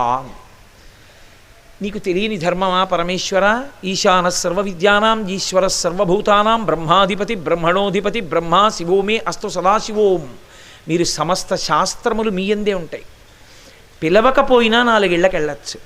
జనక కన్న తండ్రి ఇంట్లో ఏదైనా జరుగుతుంటే ఆ పిల్లని పిలవలేదు అని ఆ పిల్ల రాకుండా ఉండకూడదు, అల్లుడు గారు రాకుండా ఉండకూడదు, కూతురు అల్లుడు పిలుపు లేకుండా వచ్చేసేయచ్చు. ఎందుచేత అంటే ఒక్కటే కారణం, కూతురు దానం ఇచ్చేటప్పుడు చతుర్థి విభక్తి వేయలేదు కాబట్టి తండ్రి గారికి అధికారం ఉంది. 2, అల్లుడు గారు పుత్రపంచకంలో ఒకడవుతాడు, 5గురిలో ఒకడవుతాడు, అందుకే మధుపర్కం ఇస్తుంది. మధుపర్కం అంటే ఆ జరియంచు బట్ట కాదు, తేనె నెయ్యి కలిపి అత్తగారు మామగారు ఇస్తారు. అంటే నాయన ఇవాళ నుంచి నాకు 5 రకములైన కొడుకులు ఉంటారు, అందులో నువ్వు కూడా నాకు కొడుకు అవుతావు అత్తమామలకి. పుత్రపంచకంలో అల్లుడు కూడా కొడుకు వరుసలోకి వస్తాడు. అందుకే మామగారికి ఒంట్లో బాగులేకపోతే చేయి పట్టుకోవడానికి, హాస్పిటల్కి తీసుకెళ్ళడానికి, తీసుకురావడానికి, అత్తమామల సేవ చేసి తరించడానికి మార్గం ఉంది. తప్పేం లేదు, అత్తగారికి మామగారికి ఉపకారం చెయ్యొచ్చు, అంతేకాని నాకెందుకండి అనకూడదు. కాబట్టి అనయము పిలువకయుండన్, పిలవకపోయినా 4 ఇళ్ళకి వెళ్ళాలి. జనక తండ్రి గారి ఇంటికి వెళ్ళాలి. గురువుగారి ఇంట్లో ఏదైనా ఉత్సవం జరుగుతుంటే మా గురువుగారు మమ్మల్ని పిలవలేదనకూడదు, వెళ్ళిపోవాలి. సుహృత్ మంచి స్నేహితుడు నాకు మా రామకృష్ణారావు గారిలా, అటువంటి సుహృత్ ఇంట్లో ఏదో జరుగుతోంది ఉత్సవం, పిలవక్కర్లేదు, వెళ్ళిపోవడమే. సుహృత్ జననాయక రాజ్యాన్ని ఏలేటటువంటి రాజు, ఆ రాజుగారి ఇంట్లో ఉత్సవం జరుగుతోంది, ప్రజల్ని పిలవక్కర్లేదు, వెళ్ళచ్చు. ఈ 4 చోట్లకి వెళ్ళచ్చు. ఇప్పుడు నా తండ్రి ఇంట్లో జరిగితే పిలవాలని ఎక్కడుంది? కాబట్టి వెళ్ళాలిగా, శాస్త్రం అది కదా, మరి మీరు ఎందుకు కాదంటున్నారండి? ఆయన అన్నాడు, ఇంకెంతకని దాస్తాడు. పార్వతీ నాకు ఈ శాస్త్రం తెలియక కాదు, ఎందుకు వద్దన్నానో తెలుసా? కుటిల బుద్ధులైన కుజనుల ఇండ్లకు ఆర్యులేగవారనాదరమున బమలు ముడులు వేచి భూరి రాషాక్షులై చూతురదియు కాక ఇదియు వినుము. నోటితో ఏమనరు అసలు, ఇలా తలుపు తీస్తారు, తలుపు తీసి ఇలా చూస్తారు, చూసి బొమ్మలు ముడులు వేయించి, ఇలా కనుబొమ్మలు ముడివేయించి మీరెందుకు వచ్చారు అన్నట్టుగా వెనక్కి తిరిగి లోపలికి వెళ్ళిపోతారు. కుటిల బుద్ధులైన కుజనుల ఇండ్లకు ఆర్యులేగవారనాదరమున. కుటిల బుద్ధులైన వాళ్ళ ఇంటికి పెద్ద మనసున్న వాళ్ళు వెడితే అవతల వాళ్ళు పెద్ద మనసున్న వాళ్ళు అయిపోవాలని లోకంలో ఎక్కడా లేదు. వాళ్ళు అలా చూస్తారు, చూసి పలకరించరు, పలకరించకుండా లోపలికి వెళ్ళిపోతారు. ఇప్పుడు మనమే లోపలికి వెళ్ళి పలకరించే ప్రయత్నం చేస్తే చాలా మనసు క్లీశపడేలా మాట్లాడతారు, అప్పుడు ఇబ్బంది పడతావు. నువ్వు దక్షుని కూరిమిసుతలలో ఒకతవైనను నా సంబంధముచే పూజ పడగ జాలవుతరుని. ఒకప్పుడు మీ నాన్నే నాకు ఇచ్చాడు, కానీ ఇప్పుడు మీ నాన్నకి నేనంటే కోపం. ఒకప్పుడు ఒక విషయం జరిగిందని పూర్వగాథంతా చెప్పాడు. ఇప్పుడు నువ్వు నా భార్యవి, అందుకే నిన్ను చూస్తే మీ నాన్నకి నా కూతురని జ్ఞాపకం రాదు, శివుడి భార్య అని గుర్తొస్తుంది. గుర్తొచ్చి నాకు చెయ్యవలసిన అవమానం నీకు చేస్తాడు, అప్పుడు నువ్వు బాధపడతావు. దక్షుడికి నువ్వంటే ఇష్టమే, కానీ ఇప్పుడు ఎందుకు అలా అయిపోయిందో తెలుసా? నా భార్యవి కనుక. అంటే ఎంత చించలమతో చూడండి దక్షుడు. కాబట్టి నా మాట విను వెళ్ళకన్నాడు. ఆవిడంది నేను వెడతానండి. చాలామంది నేను ఎన్నో గ్రంథాల్లో కూడా చూశాను, భర్త చెప్పిన మాట వినక పార్వతీదేవి బయలుదేరినది అంటారు. అసలు ఆవిడ అవతార సందేశం అది కాదు. పార్వతీదేవి కాదు, పరదేవత ఎన్నడూ అలా చెయ్యదు. నేను మీతో మనవి చేసి ఆవిడ ఇలా చేసింది అంటే శివా విశ్వాహ భేషజీ తప్పు దిద్దాలి ఇప్పుడు ఆవిడ. అందుకని ఆవిడంది నేను వెళ్ళొస్తాను. తప్పకుండా ఆవిడని వెళ్ళవద్దు అంటుంటే వెళ్ళలేదు, వెళ్ళమని శివుడే అన్నాడు. కానీ ఎలా వెళ్ళిందంటే నా భర్త ఆగ్రహానికి గురి అయి తండ్రి యజ్ఞం చేస్తున్నాడు అని కట్టుబట్టతో బయలుదేరింది. సాధారణంగా ఎలా ఉంటుందంటే పుట్టింటికి వెళ్ళేటప్పుడు ఆడవాళ్ళు మెట్టినింటిలో తాము పొందిన ఐశ్వర్యము ప్రకటనమయ్యేటట్టు పెడతారు. ఎందుచేత అంటే తల్లికి తండ్రికి ఎప్పుడూ ఏ ప్రశ్న వేస్తారంటే అమ్మ నువ్వు సంతోషంగా ఉన్నావా నాన్న అక్కడ అంటారు. ఎందుకంటే ప్రేమ కదా, ఆ ప్రేమ చేత కడుపున పుట్టిన బిడ్డ కాబట్టి అమ్మ నీకేం ఇబ్బంది లేదు కదా నాన్న అంటారు. ఆ మాట అనవలసిన అవసరం లేకుండా ఎప్పుడు కనపడుతుంది? భర్తతో కలిసి వచ్చి ఎంతో సంతోషంగా ఇద్దరూ కలిసి లోపలికి వచ్చి ఎంతో సంతోషంగా మాట్లాడుకుంటూ పలకరించారనుకోండి, అసలు ఆ ప్రశ్న తల్లిదండ్రులు లేరు. అథవా ఆయన వెనకాల వస్తున్నాడు, ముందు ఈవిడ వచ్చింది అంటే పుట్టింట్లో చేయించిన నగలు కాకుండా అత్తవారింట్లో చాలా నగలు చేయించుకుని వేసుకుని వచ్చింది అనుకోండి, పుట్టింటి వారు సంతోషిస్తారు కదా, ఓ నా కూతురు చాలా గౌరవింపబడుతోందనమాట అని సంతోషిస్తారు. అలా కాకుండా వచ్చిందనుకోండి కలుక్కుమంటుంది పుట్టినింటి వారి హృదయం. దక్షుడు తనని అవమానించవచ్చు, కానీ దక్షుడి మనసు తానింత ప్రేమగా పార్వతీదేవిని చూస్తుండగా ఎందుకు బాధపడాలి ఆ విషయంలో? ఇది ఆయన పెద్ద మనసు పరమేశ్వరుడిది. ఆయన వెంటనే ప్రమదగణాల్ని పిలిచి అన్నాడు, మీ అమ్మ కట్టుకోవడానికి కావలసినన్ని పట్టుపుట్టాలు, పెట్టుకోవడానికి కావలసినన్ని నగలు, ఆవిడ సింగారం చేసుకోవడానికి కావలసినటువంటి సమస్తమైనటువంటి అంగరాగములు అన్నీ పట్టుకెళ్ళండి అన్నాడు. అన్నీ పట్టుకున్నారు, వెనకాతల బయలుదేరారు. తల్లి వెడుతోంది ముందు. తిన్నగా దక్ష ప్రజాపతి యజ్ఞం చేస్తున్న యజ్ఞవాట మనకు వెళ్ళింది. అదే మా దక్షారామం కాకినాడలో. కర్మగాలది ద్రాక్షారామం అయింది. దక్షారామము దక్షుని యొక్క ఆరామము. అప్పుడు తల్లి అక్కడికి బయలుదేరి తిన్నగా వెళ్ళింది. తల్లి గబగబా పరిగెత్తుకొచ్చింది, అమ్మ బాగున్నావా అని పలకరించింది. తల్లి ఎలా ఆగగలదు? ఆగలేదు. అన్నదమ్ములు పలకరించారు, కానీ దక్షుడు మాత్రం ఇలా కన్నెత్తి కూడా చూడలేదు. దక్షుడే పలకరించినప్పుడు మనం పలకరిస్తే లేనిపోని ఉపద్రవం వస్తుందని సభలో ఉన్నవాళ్ళు ఎవ్వరూ పలకరించలేదు. ఏ పరదేవతానుగ్రహంతో వాళ్ళు యజ్ఞం చేస్తున్నారో, ఏ తల్లి అనుగ్రహానికి వాళ్ళల్లో కదలికలున్నాయో వాళ్ళు తల్లిని పన్నెత్తి కూడా పలకరించలేదు. ఇప్పుడు ఆ తల్లి అంది దక్ష ప్రజాపతిని, నువ్వెందుకు శివుణ్ణి పిలవలేదు అని అడిగింది. ఆయన పెద్ద నింద చేశాడు. అనయము లుప్త క్రియాకలాపుండు మానహీనుండు మర్యాద లేనివాడు, ఇన్ని మాటలో చెప్పాడు. కాశీపట్టణంలో కూర్చుని నిందాస్తుతి నాది ఎందుకు, ఎన్నో మాటలు అన్నాడు. అన్నీ విందావిడ. విని అంది, ఏమయ్యా ఈ సభకి బ్రహ్మగారు కావలసి వచ్చాడా? బ్రహ్మగారికి తీసిపోనివాడయ్యాడా నా భర్త? నా భర్త శ్మశానంలో ఉంటాడంటున్నావు, శవాల యొక్క విభూతి ఒంటికి రాసుకుంటాడంటున్నావు, అందుచేత పూజనీయుడు కాడు అంటున్నావు.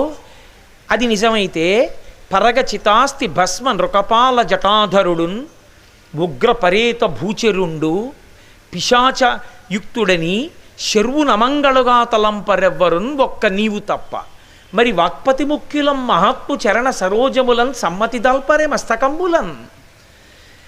ఆయన ఏదో పిశాచాలు ఆయన చుట్టూ తిరుగుతుంటాయి, ఆయన మహాశ్మశానంలో ఉంటాడు ఇలా చెప్తున్నావు కదా, నిజంగా ఆయనంత పూజనీయుడు కాకపోతే నువ్వు పిలిచి తెచ్చుకున్న ఈ బ్రహ్మగారు, నువ్వు ఆహ్వానించి తీసుకొచ్చిన ఈ సరస్వతి, వీళ్ళందరూ పరమశివుని యొక్క పాదముల కంటుకున్నటువంటి ధూళికణాల్ని తమ తల మీద ఎందుకు చల్లుకుంటారు? వాళ్ళకే అంత గౌరవం ఉంటే నీకెక్కడి నుంచి వచ్చింది కొత్త సిద్ధాంతం?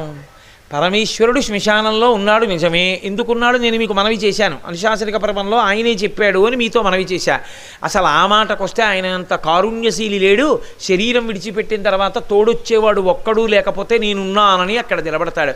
ఆయన దయార్ద్ర హృదయానికి అది పరాకాష్ఠ.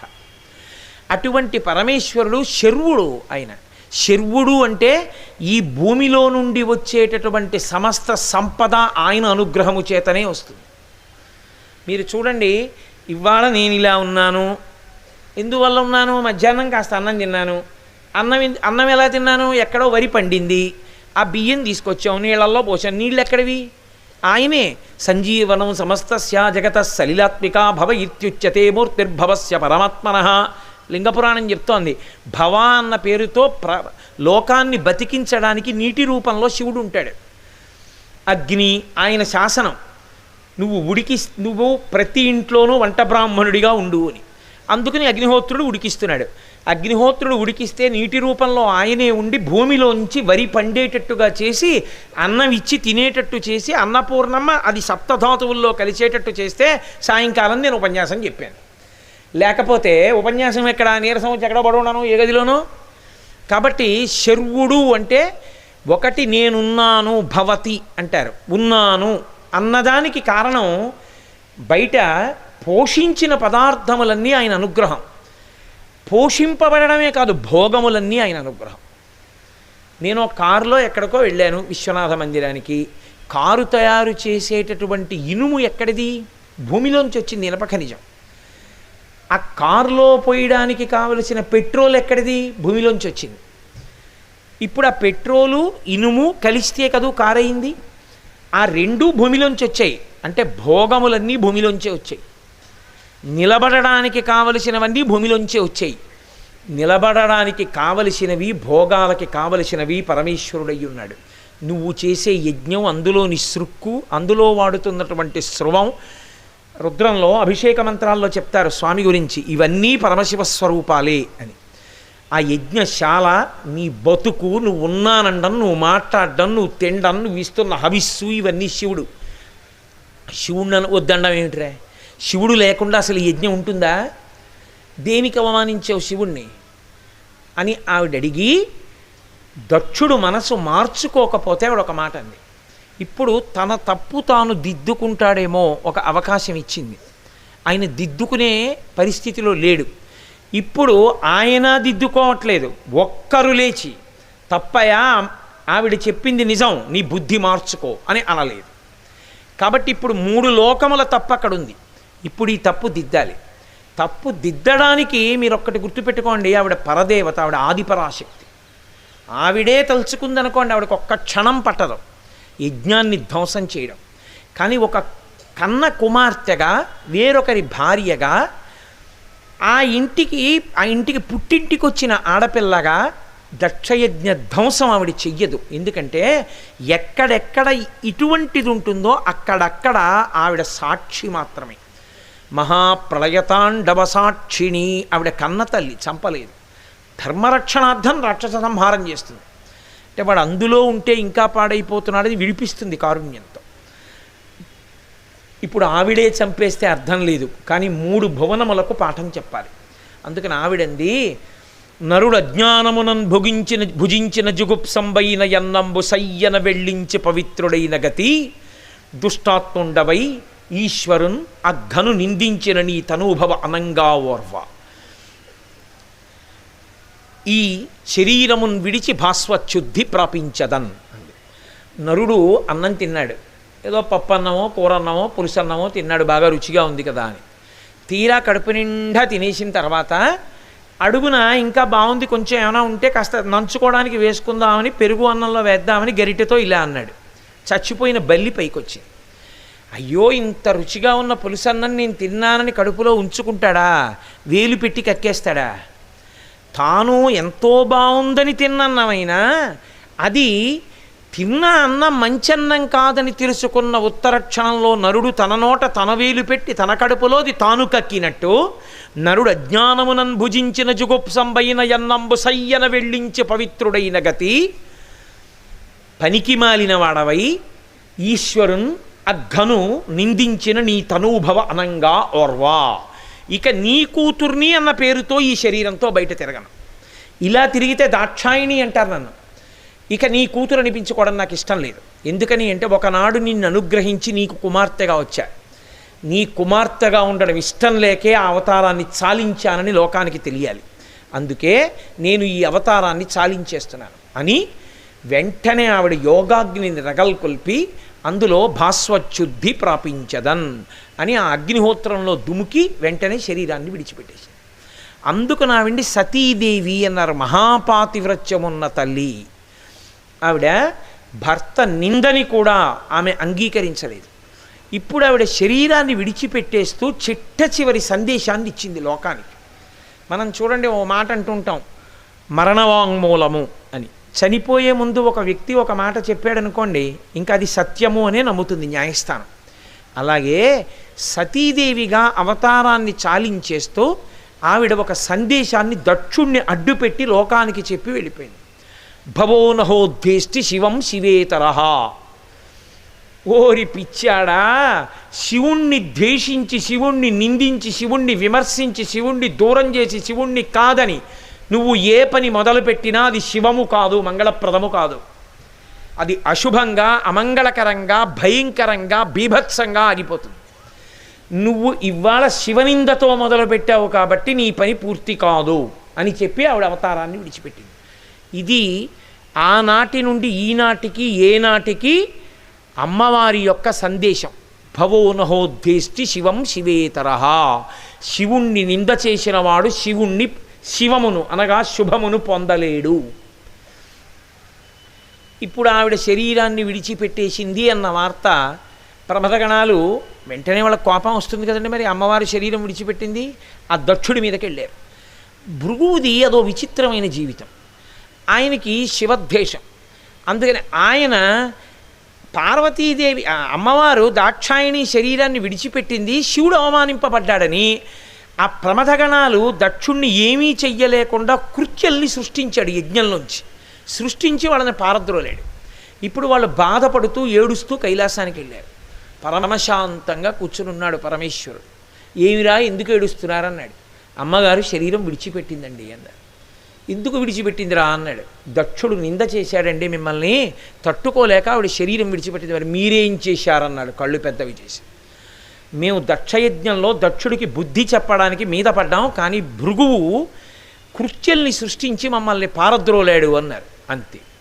ఇదే కదా శివా రుద్రస్య భేషజీ. ఆవిడ శివుణ్ణి రుద్రుణ్ణి చేసేస్తుంది. అర్జుండుగ్రుడు నీలకంఠుడి బదైత్యారాతి దష్టోష్టుడై ఆజ్యద్భూరి మృగేందరోషమున భీమ ప్రక్రియన్ నవ్వుచున్ విద్యుద్వహ్నిశిఖా సముచ్చయ రుచిన్ వెల్గొందు చించజ్జటన్ సద్యక్రోధముతోడ పూంచి వైచన్ క్షమాచక్ర మధ్యంబునన్. వెంటనే ఆయన కూర్చున్న ఆసనం మించి లేచి 2 కాళ్ళు ఎడంగా పెట్టి 2 చేతులు ఇలా పైకెత్తి అన్ని దిక్కుల వంక ఒక్కసారి చూసి నోరు తెరిచి భయంకరమైనటువంటి రవంతో ఒక వికటాట్టహాసం చేశాడు.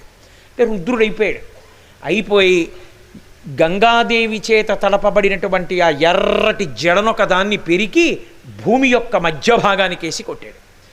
కొట్టేటప్పటికీ అందులోంచి ఆకాశాన్ని ఉరుసుకుంటూ పైకి వెళ్ళిపోయినటువంటి ఒక రూపం ఒకటి పైకి లేచింది.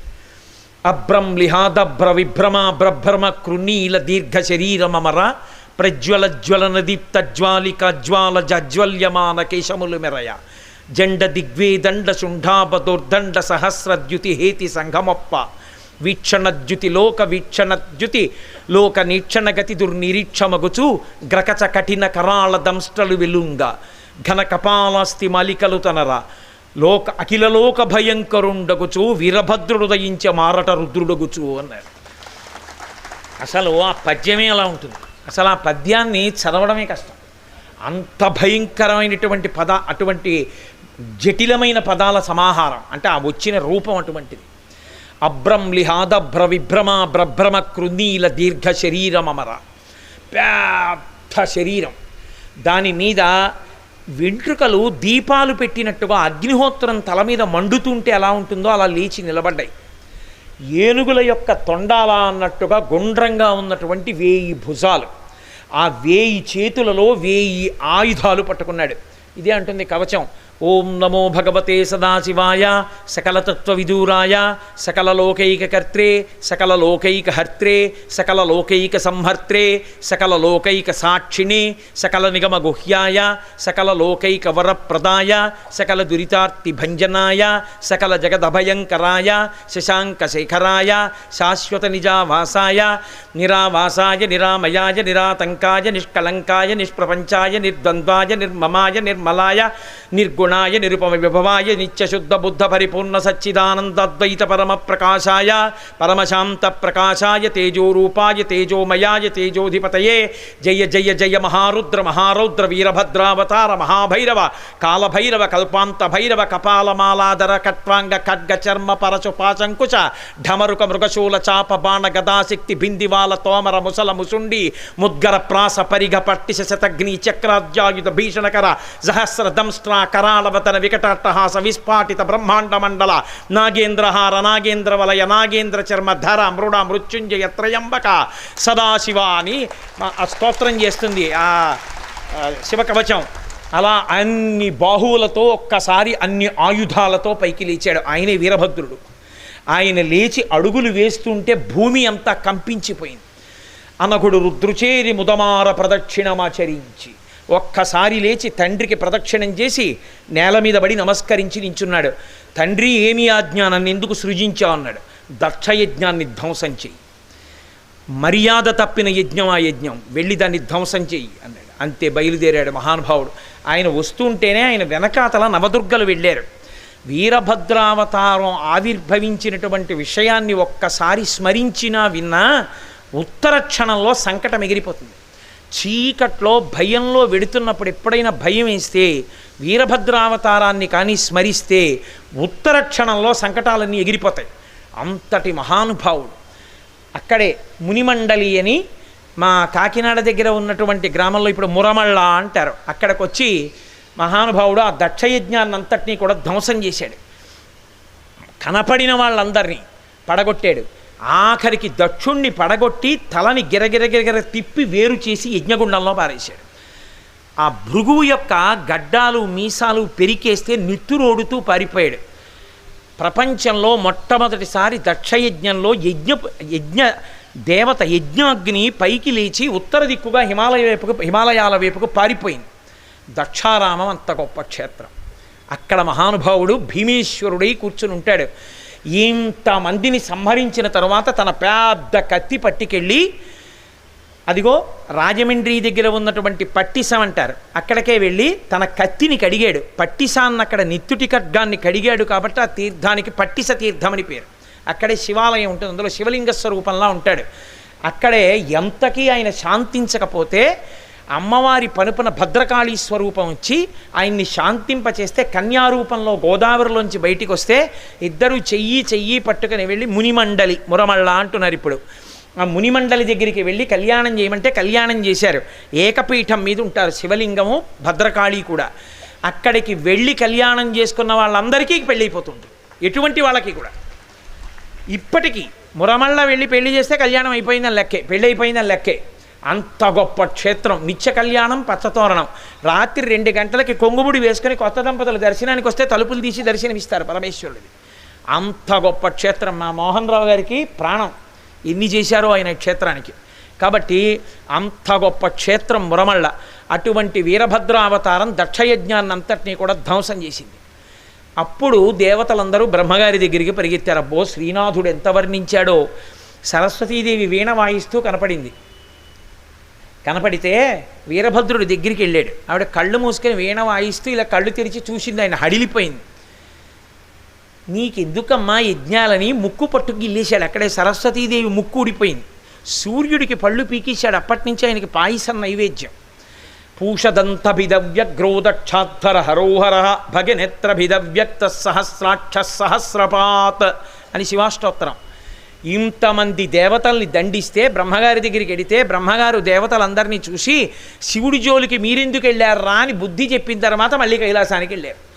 అప్పటికి ఆయన అయిపోయింది చేయవలసిన పని. దక్షిణామూర్తిగా మౌనవ్యాఖ్య ప్రకటిత పరబ్రహ్మతత్వం యువానం వర్షిష్టాంతేవ సదృశగణైరవృతం బ్రహ్మనిష్టై ఆచార్యేంద్రం కరకలిత చిన్ముద్రమానందరూపం స్వాత్మారామం ముదితబదనం దక్షిణామూర్తి మీడే. చిన్ముద్ర బట్టి కూర్చునున్నాడు. అందరూ వెళ్ళారు, ఆయన దగ్గర ఏడిచారు.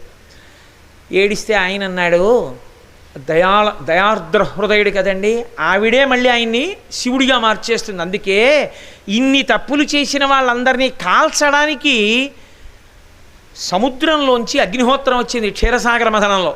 అప్పుడు వీళ్ళందరూ పరిగెత్తారు. ఏమనాలి పార్వతీదేవి అప్పుడు, ఈ పనికి మాలిన వాళ్ళందరే నిరీశ్వర యాగం చేశారండి, మీరు పుచ్చుకోకండి వాళ్ళని కాల్చనివ్వండి అనాలి కదా.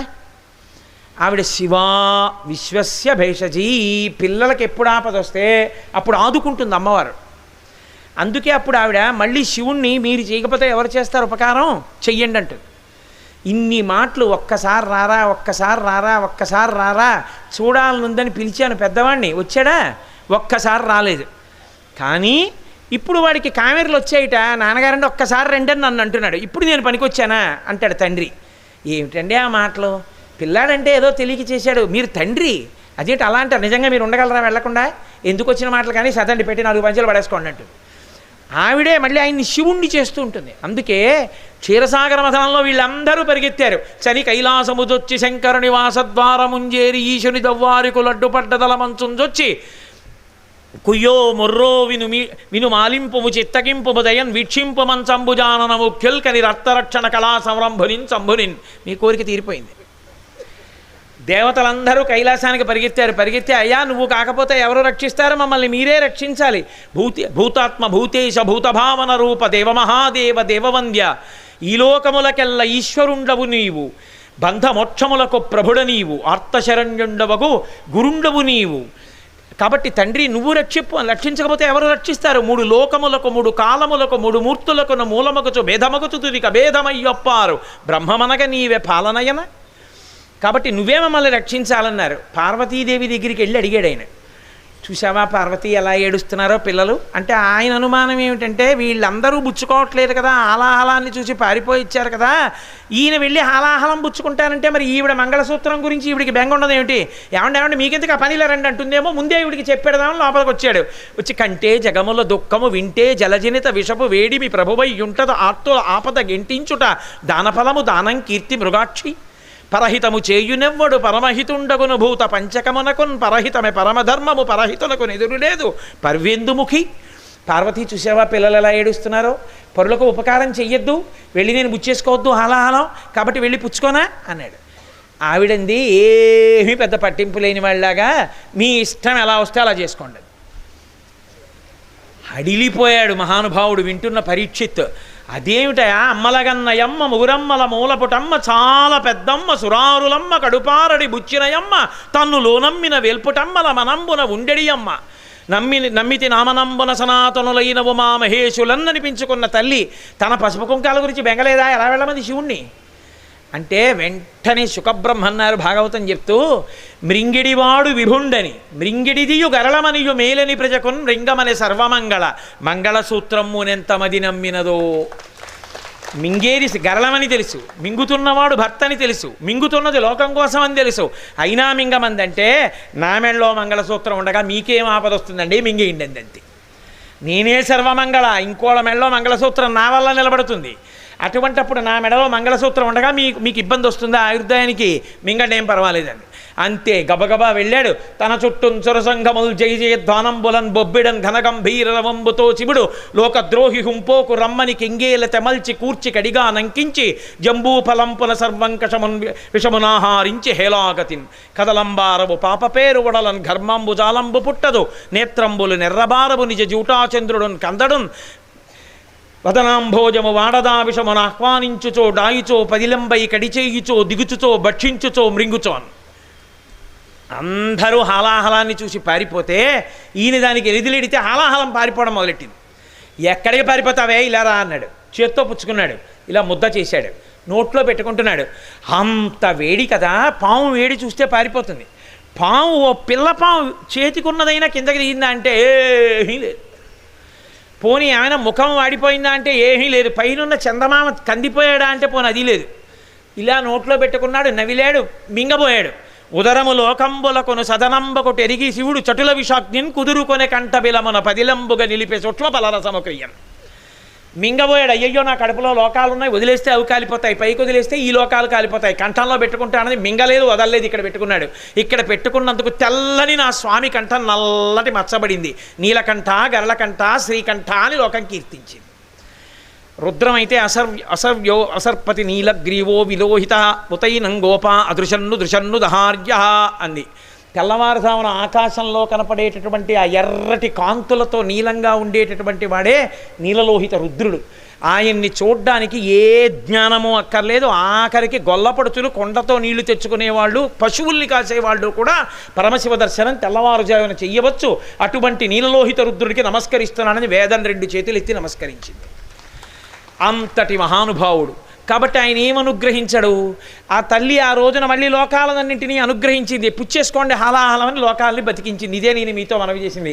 శివా విశ్వాహ భేషజీ, శివా రుద్రస్య భేషజీ. ఇప్పుడు ఆయన అందరికీ మళ్ళీ వరాలు ఇచ్చేశాడు.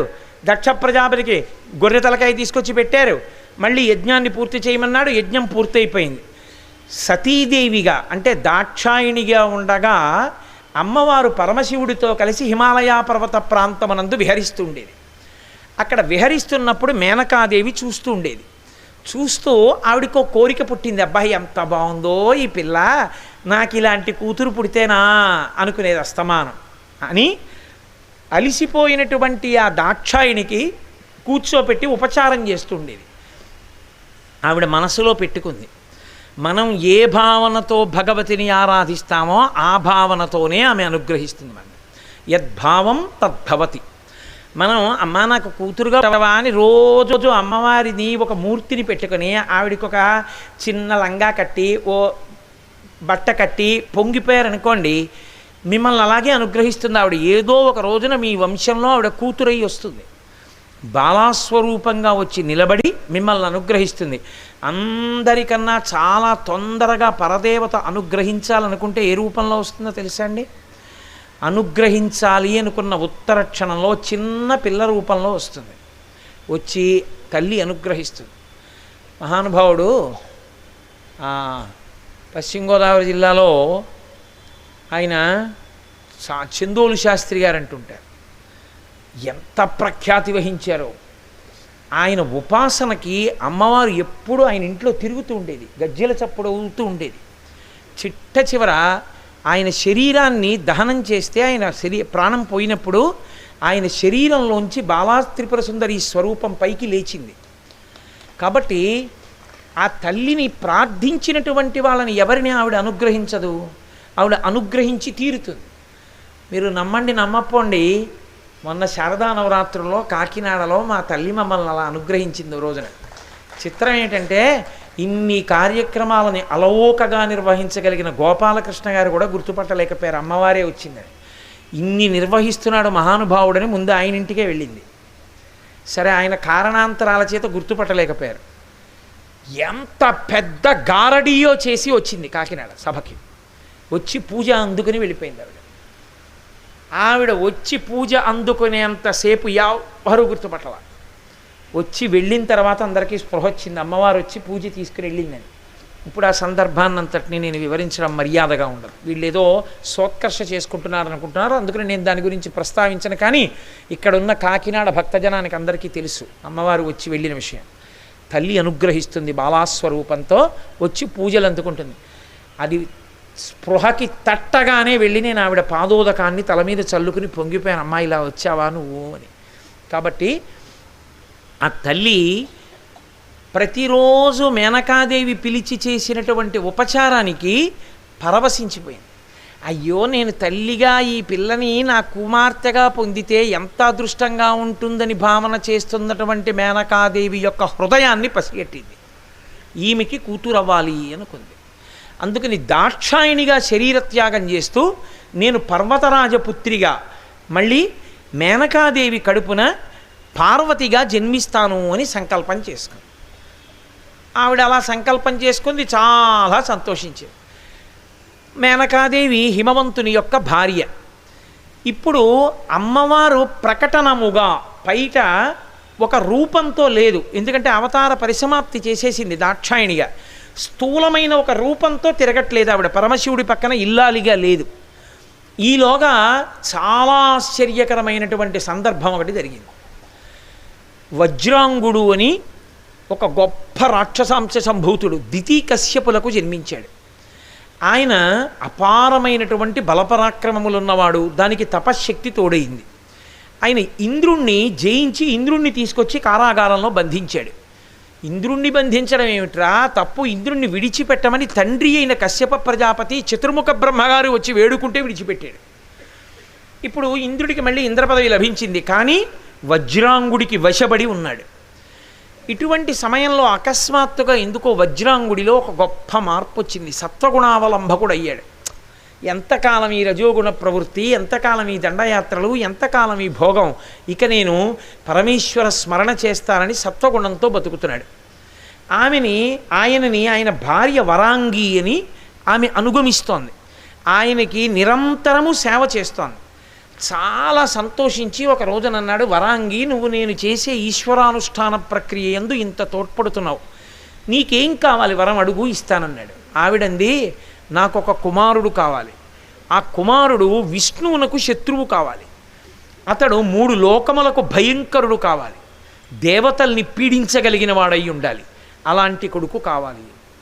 ఆయన చాలా విచారపడ్డాడు. నేను ఇప్పుడు అటువంటి భావములన్నీ విడిచిపెట్టాను, ఇంకా ఈమె యందు పోలేదు, నన్ను అడ్డు పెట్టుకున్నటువంటి కొడుకుని పొందాలనుకుంటోంది.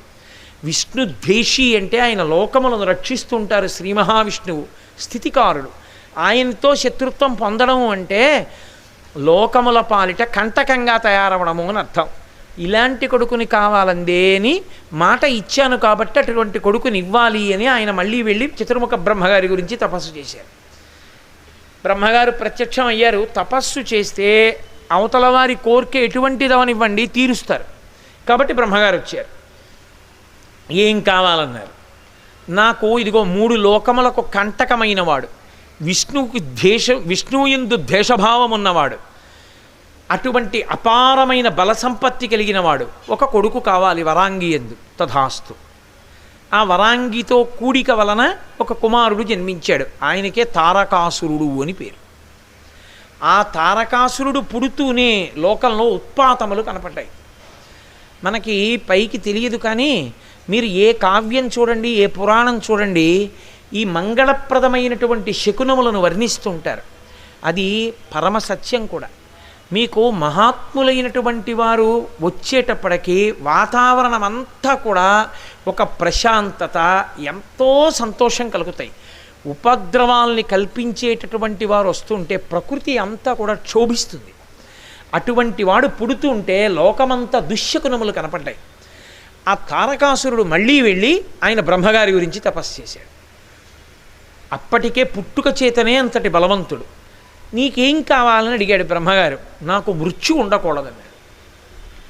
ఆయన అన్నాడు, అది కుదరదు, అది శాసనం. జాతస్య హి ధ్రువో మృత్యు, పుట్టినవాడు శరీరాన్ని విడిచిపెట్టాలి. పోనీ నువ్వు ఎలా చచ్చిపోతావో చెప్పను, నువ్వు చెప్పు ఎలా చచ్చిపోతావో అంటే. నేను చాలా తెలివైన వాడిని అనుకుంటూ ఉంటాడు. ప్రతి రాక్షసుడికి ఉండే లక్షణం ఏమిటంటే వాడికి ఉన్నటువంటి పరిజ్ఞానంతో వాడు ఇలా అడిగితే చావన కదా అనుకుంటాడు. శివుడు పురుషుడు, కేశవుడు పురుషుడు, వాళ్ళిద్దరికీ కొడుకు పుడితే చావనని అడిగితే ఇహ కొడుకు పుట్టడుగా అని వరం అడిగింది మహిషి. పుట్టనే పుట్టాడు అయ్యప్ప. పుట్టాడు, మహిషి సంహారం జరిగింది. అలాగే తారకాసురుడు కూడా ఆలోచించి అన్నాడు, ఇప్పుడు పరమశివుడి పక్కన అమ్మవారు లేదు కాబట్టి ఎట్టి పరిస్థితుల్లో పరమశివుడికి కొడుకు పుట్టడు. పైగా నేను ఒక వరం అడుగుతాను, ఆ వరం లోకంలో జరిగే వరం కాదు. పరమశివుడికి కామోద్రేకం కలగాలి. కామోద్రేకం కలిగినటువంటి కారణం చేత ఆయనకి వీర్యస్ఖలనము కావాలి.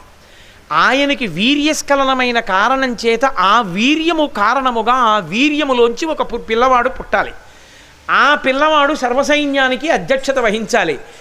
ఆ పిల్లవాడు వచ్చి నాతో యుద్ధం చేస్తే అలాంటి పిల్లాడి చేతిలో నేను చచ్చిపోతానన్నాడు. తథాస్తు. ఇప్పుడు పరమశివుడికి కామారి అని పేరు. పరమశివుడికి కొడుకు పుడతాడా? పైగా పక్కన అమ్మవారు లేదు. ఆయన క్రీడించడమే కొన్ని వేల దివ్య సంవత్సరములు క్రీడిస్తాడు. ఎప్పటికి పుడతాడు ఆ కొడుకు? అసలు అమ్మవారు ఒకటి మళ్ళీ వస్తే కదూ, మళ్ళీ అవతార స్వీకారం చేస్తే కదూ.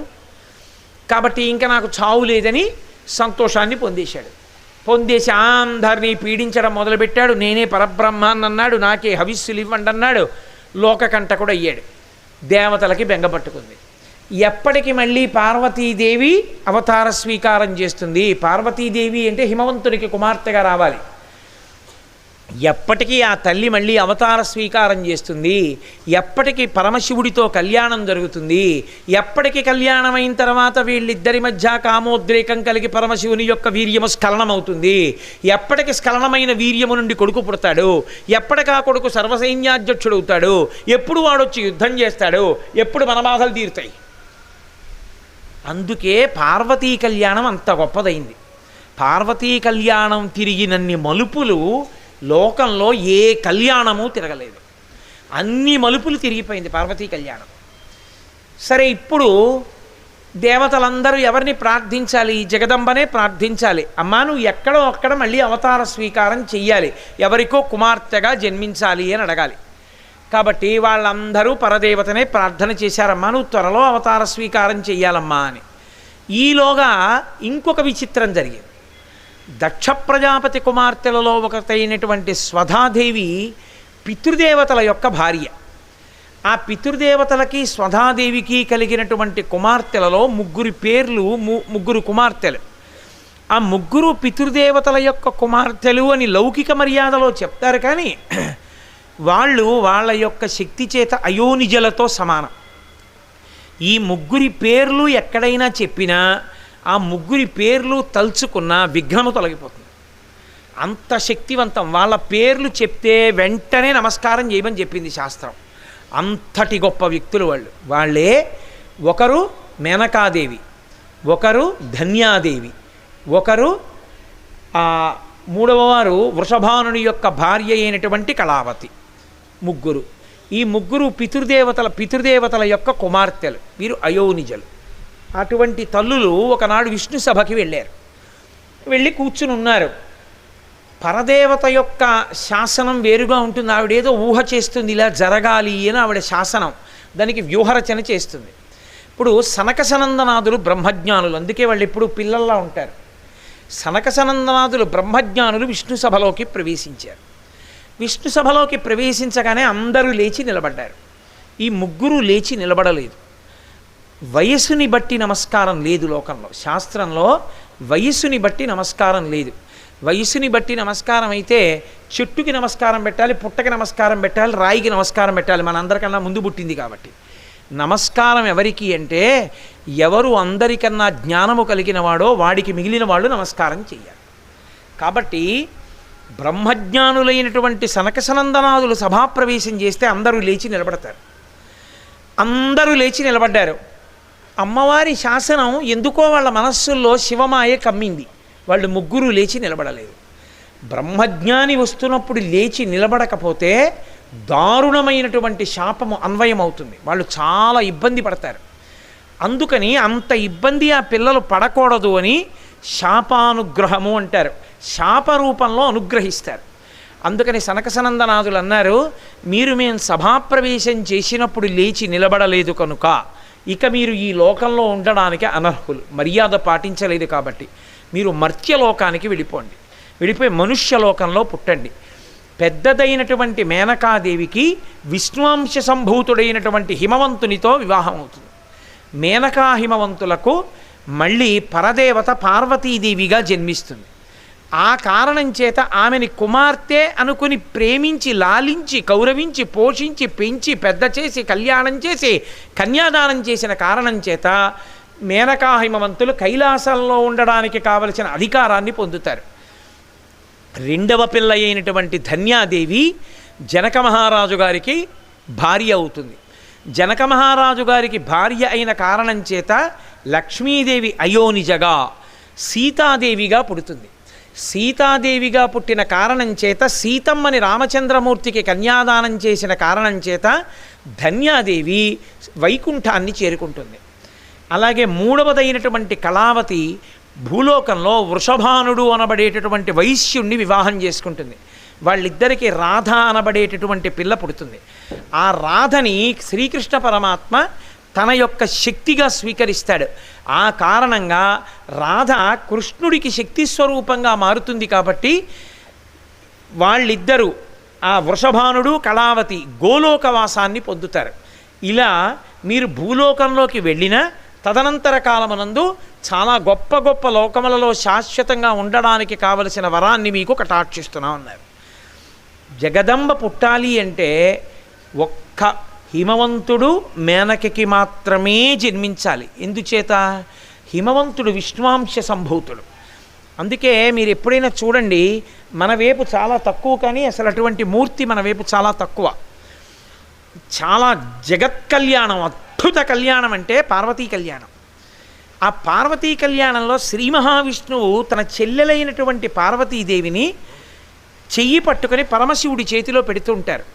ఈ పరమశివుడి చేతిలో పెడుతున్నటువంటి ఘట్టం ఉందే, ఇది మీకు ద్రవిడ దేశం వెడితే ఎక్కడ చూసినా కనపడుతుంది. ప్రత్యేకించి కాంచీపురంలో ఏకాంబరేశ్వరుడి యొక్క దేవస్థానానికి వెడితే ఏకాంబరేశ్వర లింగం ఎదురుగుండా ఉన్నటువంటి పెద్ద స్తంభంలో ఈ మూర్తే, కంచి చరిత్ర అంతా ఉంటుంది ఆ స్తంభాల్లోని. కాబట్టి ఆ కళ్యాణ ఘట్టంలో శ్రీ మహావిష్ణువుకి చెల్లెలుగా ఉంటుంది అమ్మవారు ఎప్పుడు. కారణం ఏమంటే ఒక మర్యాద ఒకటి ఉంటుంది. కుండ మార్పిడి అని ఒకటి అంటుంటారంటే వాళ్ళ చెల్లెల్ని వీళ్ళు, వీళ్ళ చెల్లెల్ని వాళ్ళు పెళ్లి చేసుకోవడం. అది శాస్త్రోక్తం కాదు. అందుకే త్రిమూర్తుల యందు ఒక గమ్మత్తైన సంబంధం ఉంటుంది. బ్రహ్మగారు ఎరుపు, బ్రహ్మగారి చెల్లెలు లక్ష్మి ఎరుపు, శంకరుడు తెలుపు, శంకరుడి చెల్లెలు సరస్వతి తెలుపు, నారాయణుడు నలుపు, నారాయణుడి చెల్లెలు నారాయణి నలుపు, నారాయణి పార్వతి. అందుకే అమ్మవారు నల్లగా ఉంటుంది.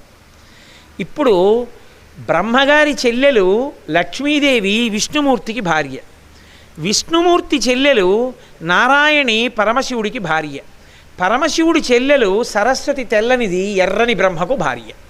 ఇది త్రిమూర్తుల మధ్య అనుబంధం. లౌకికంగా ఈ అనుబంధాన్ని ఎందుకు చెప్తారంటే మళ్ళీ తెలుపు, నలుపు, ఎరుపు పెట్టి ఈ రంగుల చేత గుణావిష్కృతం చేసి త్రిమూర్తి తత్వం చెప్తారు అందులో. అందుకని బంధుత్వాన్ని చూపిస్తారు. అందుకే మీరు ఎక్కడ చెప్పండి, ఆవిడ శ్రీ మహావిష్ణువు యొక్క సోదరి. అందుకే శ్యామశాస్త్రి గారు ఎక్కడ కీర్తన చేసినా శ్యామకృష్ణ సహోదరి అంటుంటారు. అందుకే మీరు పార్వతీ పరమేశ్వర తత్వంలో రహస్యం ఏమిటంటే శ్రీ మహావిష్ణువుని నింద చేసిన వాడు శివభక్తుడిగా నిలబడలేడు. ఎందుకో తెలుసా అండి? విష్ణువు అమ్మవారికి సోదరుడు, ఒక్కనాటికి అంగీకరించడు. విష్ణువు దగ్గరికి వెళ్ళి శివనింద చేస్తే ఒక్కనాటికి ఆయన అంగీకరించాడు. ఎందుకంటే చెల్లెలి భర్త భావమృతి బ్రతక కోరుతాడు. లౌకికమైన బంధుత్వం రీత్యా చూసినా శివకేశవుల మధ్య ఎట్టి పరిస్థితుల్లోనూ నింద పనికిరాదు. అందుకే మీకు పేర్లలో కూడా చమత్కారం ఎలా ఉంటుందంటే పార్వతీ పరమేశ్వరుల పేర్లు కూడా కలిసిపోయి ఉంటాయి. శివ శివాని, భవ భవాని, రుద్ర రుద్రాణి, శంభు శాంభవి, హంస హంసిని, నారాయణ నారాయణి. భార్యాభర్తలు కారు, అన్నా చెల్లెళ్ళు. ఆ ముందు చెప్పినవన్నీ భార్యాభర్తలు. నారాయణ నారాయణి, అన్నా చెల్లెళ్ళు. ఏమండి అక్కడ కెమెరాలు ఉన్నాయి కదా, ఎందుకు తిరుగుతారు మీరు అలాగా? మిమ్మల్ని అడుగుతున్నది. అక్కడ కెమెరాలు పనిచేస్తున్నాయా? ఎందుకు అలా తిరగడం? వెనక నుంచి రాలేరేంటి? హరి ఓం. నారాయణ నారాయణి. కాబట్టి వాళ్ళిద్దరి మధ్య అన్నా చెల్లెళ్ళ అనుబంధం ఉంటుంది. అన్నా చెల్లెళ్ళ అనుబంధం కాబట్టి ఎప్పుడు పరమశివుడికి కన్యాదానం చేసినా శ్రీమన్నారాయణుడే కన్యాదానం చేస్తుంటాడు. అది గమ్మత్తు. అందుకే ఆమె మళ్ళీ ఎవరి కడుపున పుట్టాలి అంటే విష్ణువాంశ సంభూతుడి కడుపునే పుట్టాలి పార్వతీదేవి పుడితే. అందుకే విష్ణువాంశ సంభూతుడైనటువంటి హిమవంతునికి కుమార్తెగా వచ్చింది. ఇప్పుడు విష్ణువాంశ సంభూతుడైనటువంటి హిమవంతుడికి మేనకాదేవితో వివాహం అయితే తప్ప అసలు పార్వతీదేవి యొక్క అవతారం రాదు. ఇప్పుడు అలా వివాహమై వాళ్ళ మధ్య ప్రేమ అంకురించాలి అని దేవతలు వాళ్ళిద్దరినీ కలిపే ప్రయత్నం చేశారు. ఇద్దరినీ కలిపే ప్రయత్నం చేయడం వల్ల హిమవంతుడు మేనక వివాహం చేసుకున్నారు, దంపతులు అయ్యారు. ఇప్పుడు ఈ దంపతులకు పార్వతీదేవి జన్మించాలి. అది ఆవిడ అనుగ్రహించి అంగీకరిస్తేనే జన్మిస్తుంది. అందుకే ఇప్పుడు దేవతలందరూ పరదేవతని ప్రార్థన చేశారు. అమ్మా, నువ్వు మళ్ళీ పుట్టాలి, నువ్వు పుట్టి పరమశివుడికి ఇల్లాలు కావాలి. నువ్వు ఇల్లాలైతే తప్ప కొడుకు పుట్టాడు, కొడుకు పుడితే తప్ప తారకాసురుడు మరణించాడు, తారకాసురుడు మరణిస్తే తప్ప మాకు భద్రత లేదు. నీవు తప్ప శివుని యందు కామమును కల్పించగలిగిన వాళ్ళు ఎవరూ లేరు లోకంలో. ఆయన ఇల్లాలు నువ్వే. అదే ఉత్తమ పురుష లక్షణం. ఆయన భార్య యందు ఆయనకి కామం. కాబట్టి తల్లి నువ్వు అవతార స్వీకారం చెయ్యాలి. ఇప్పుడు ఆ తల్లి అంగీకరించింది, తప్పకుండా నేను అవతార స్వీకారం చేస్తాను. మేనకాహిమవంతులకు వివాహమైంది. అమ్మవారు జన్మించాలి అంటే కొంత పుణ్యం ఉండాలి కదా. కొత్తగా పెళ్ళయిన తర్వాత తీర్థయాత్ర చెయ్యండని కొన్ని భగవత్ సంబంధమైనటువంటి క్రతువులు ఎందుకు చేయిస్తారో తెలుసా? పుట్టింటి వాళ్ళు తీసుకొచ్చి ఆడపిల్లతో కొన్ని నోములు పట్టించడం, కొన్ని వ్రతాలు చేయించడం, అత్తవారింట్లో ఉండేవాళ్ళు కూడా చక్కగా ఆ ఇంటికి వచ్చిన కోడలతో 4 పూజలు చేయించడం, 4 పేరంటాలు చేయించడం ఎందుకు చేయిస్తారంటే దాని చేత భగవదనుగ్రహము ఆ దంపతులకు కలిగితే దాని వలన కడుపున పుట్టేటటువంటి పిల్లవాడు మంచి పిల్లవాడు పుడతాడని. అసలు భగవత్ స్పర్శే లేని జీవితాలు గడపడానికి అనుమతి ఇవ్వబడింది అనుకోండి, ఇంకా మంచి పిల్లలు పుడతారన్న ఆశ ఎలా కలుగుతుంది? కాబట్టి ఇప్పుడు హిమవంతుడు మేనక పరమ పవిత్రమైనటువంటి జీవనాన్ని గడిపితే తప్ప పార్వతీదేవి పుట్టదు. అందుకే స్త్రీ వైపు నుంచి ఎప్పుడూ కూడా ఉపాసన నోములు వ్రతాలుగా ఉంటుంది. ఆవిడేం చేసేదో తెలుసా అండి? ప్రతి అష్టమి నాడు కూడా ఉపవాసం ఉండేది. ప్రతి నవమి తిథి నాడు కూడా సువాసిని పూజ చేసేది. అమ్మవారికి ప్రత్యేకించి కృష్ణపక్షంలో ఉండేటటువంటి నవమి తిథి అపారమైన శక్తివంతం. ప్రత్యేకించి కాశీపట్టణంలో దుర్గకి, కాశీపట్టణంలో ఉన్నటువంటి దుర్గ కృష్ణపక్షంలో ఉండేటటువంటి నవమి నాడు దర్శనం చేసినా, పూజ చేసినా, పేరు చెప్పినా, ఓ పువ్వు ఇచ్చినా ఆవిడ పొంగిపోతుంది. దుర్గే. అసలు మీరు కాశీలో ఉండేటటువంటి దుర్గా వైభవం ఏమిటో అత్యద్భుతం. అసలు ఆవిడ అలా వెలిసింది ఇక్కడ దుర్గమ్మ. రేపు మనం దర్శనానికి వెడుతున్నాం ఆవిడ దర్శనం చేసుకోవడానికి. కాబట్టి అటువంటి తల్లి ప్రతి అష్టమి నాడు ఉపవాసం చేసేది, ప్రతి నవమి నాడు సువాసిని పూజ చేసేది. సువాసినియే పరదేవతా స్వరూపం. సువాసిని కూర్చోపెట్టి పూజ చేసేటప్పుడు లోకంలో ఏం చేస్తారంటే అమ్మవారి నామాలు చెప్పేస్తుంటారు. బాల పూజ చేసినా, సువాసిని పూజ చేసినా. అలా కాదు చెప్పేది. బాలకి బాలానామాలు ఉన్నాయి వేరే, సువాసినికి సువాసిని నామాలు ఉన్నాయి వేరే. సువాసినికి ఇక్కడ ఉన్న తల్లే. ఆమె ఎంత యోగ్యురాలో, భర్తని ఎంత అనుగమిస్తుందో, పిల్లల్ని ఎంత గొప్ప వృద్ధిలోకి తెచ్చిందో, ఇంటికొచ్చిన వాళ్ళని ఆదరించి అన్నం ఎంత పెడుతుందో, పతిని ఎంత సేవిస్తుందో, ఎంత మర్యాదతో నిలబడుతుందో, 10 మందిని కన్నతల్లిలా ఎలా ఆదరిస్తుందో అటువంటి వారు సువాసిని పూజకు అర్హులు. అందుకే సువాసిని పూజ చేసేటప్పుడు ఈ నామాలు చెప్తారు. కల్పం వేరుగా ఉంటుంది. సువాసిని పూజ చేసేటప్పుడు లక్ష్మీనామాలో పార్వతీనామాలో చెప్పి చేయరు, సువాసిని నామాలు చెప్పి చేయాలి. అలాగే బాలపూజ చేసేటప్పుడు అమ్మవారి నామాలు చెప్పరు, బాలనామాలు అని ఉంటాయి, ఆ నామాలు చెప్పి కాళ్ళు కడగాలి. పురుషుడు కాళ్ళు కడగాలి, భార్య నీళ్లు పోయాలి. అంతేగాని ఆడది మగవాడు నీళ్లు పోసి ఆడది కాళ్ళు కడగదు. ఎక్కడ చేసినా ఆడది నీళ్లు పోస్తుంది, ఇల్లాలు నీళ్లు పోస్తుంది, యజమాని కాళ్ళు కడగాలి. అది శాస్త్రీయం. అందుకే కదా కన్యాదానం చేసినా ఎవరు కాళ్ళు కడుగుతారు? పురుషుడు కాళ్ళు కడుగుతాడు. నీళ్ళు ఎవరు పోస్తారు? ఇల్లాలు నీళ్లు పోస్తుంది. అంతేకాని ఆయన నీళ్లు పోసి ఆవిడ కాళ్ళు కడగడం ఉండదు. అది తిరగేసినట్టు. అది వైదికం కాదు, శాస్త్రీయం కాదు, అలా చేయకూడదు. కాబట్టి ఇప్పుడు ఆ తల్లి జన్మించడం కోసం, అవతార స్వీకారం చేయడం కోసం, జన్మించడం అన్న మాట ఉండదుగా, కర్మ అనుభవించడానికి పుట్టేది కాదు ఆవిడ. ప్రతి అష్టమి నాడు ఉపవాసం, ప్రతి నవమి నాడు సువాసిని పూజ. చాలా కాలం జరిగిన తర్వాత ఒకనాడు పరదేవత మేనకాదేవికి సాక్షాత్కరించి అడిగింది, ఏమమ్మా ఇన్నాళ్ళు కష్టపడి అష్టమి నాడు ఉపవాసం చేశావు, నవమి నాడు సువాసిని పూజ చేశావు, నేను నీకు వరం ఇవ్వాలని వచ్చాను, ఏ వరం కావాలి అని అడిగింది. మేనకాదేవి ఎంత చమత్కారంగా అడిగిందో తెలుసా అండి? నువ్వు నా కడుపున పుట్టని అడగలేదు. అడగకుండా 3 లోకముల చేత పూజింపబడేటటువంటి తల్లి ఏ తల్లి పుట్టడం చేత 2 వంశములు పుట్టినిల్లు మెట్టినిల్లు కూడా వర్ధిల్లుతాయో అటువంటి తల్లి, ఏ తల్లి పుట్టడానికి ముందు నేను 9 కొడుకులకి తల్లినవుతానో అలా 9 కొడుకులను ముందు నాకు ఇచ్చి తాను 101వ దానిగా కూతురుగా పుట్టగలిగిన తల్లి, కేవలం పుట్టడం కాకుండా లోకములను ఉద్ధరించగలిగిన తల్లి నాకు కూతురుగా కావాలని, అంటే నువ్వే నా కూతురుగా కావాలని. అంటే పార్వతీదేవి చిరునవ్వు నవ్వంది, నువ్వు అడిగినవన్నీ ఇస్తున్నాను, ఒక్కటి మారుస్తున్నానండి. నాకు ఓ ముచ్చట ఉంటుందిగా, అన్న కింద చెల్లెలైతే ఆ సంతోషం వేరు. చెల్లెలు వస్తోందంటే అన్నయ్య బొంబాయి వెళ్ళి తీసుకొస్తాడు. చెల్లెలి కింద తమ్ముడు అనుకోండి, అక్క దగ్గర తమ్ముడు అంటే ఆ స్వాతంత్రం వేరు. ఎందుకని? అక్క చెప్పింది తమ్ముడు వినాలి, పెద్దరికం ఉంటుంది. చెల్లెల మీద అన్నగారంటే చెల్లెలకి రక్షణ గొడుగు ఉంటుంది. మా అన్నయ్య అని అన్నయ్య వస్తున్నాడు, అన్నయ్య నన్ను చూస్తాడు, ఎంత ముచ్చటో. ఆడపిల్లకి అన్నయ్య అన్నయ్యే, భాగవతం అంతా అన్నయ్య గురించే కదా మాట్లాడింది. తొలుత స్వాగతం అన్నయ్యదే. అందుకని అన్నగారు వెళ్ళాలి, అన్నగారు చక్కగా స్వాగతం చెప్పాలి. అందుకని ముందు నాకు అన్నగారు కావాలి. అలా సరి అయిన సమర్థులు లేకే కదా దాక్షాయిణిగా ఇబ్బంది పడ్డాను. అందుకని ముందు 9 నీకు కొడుకులు పుడతారు, తర్వాత నేను పుడతాను.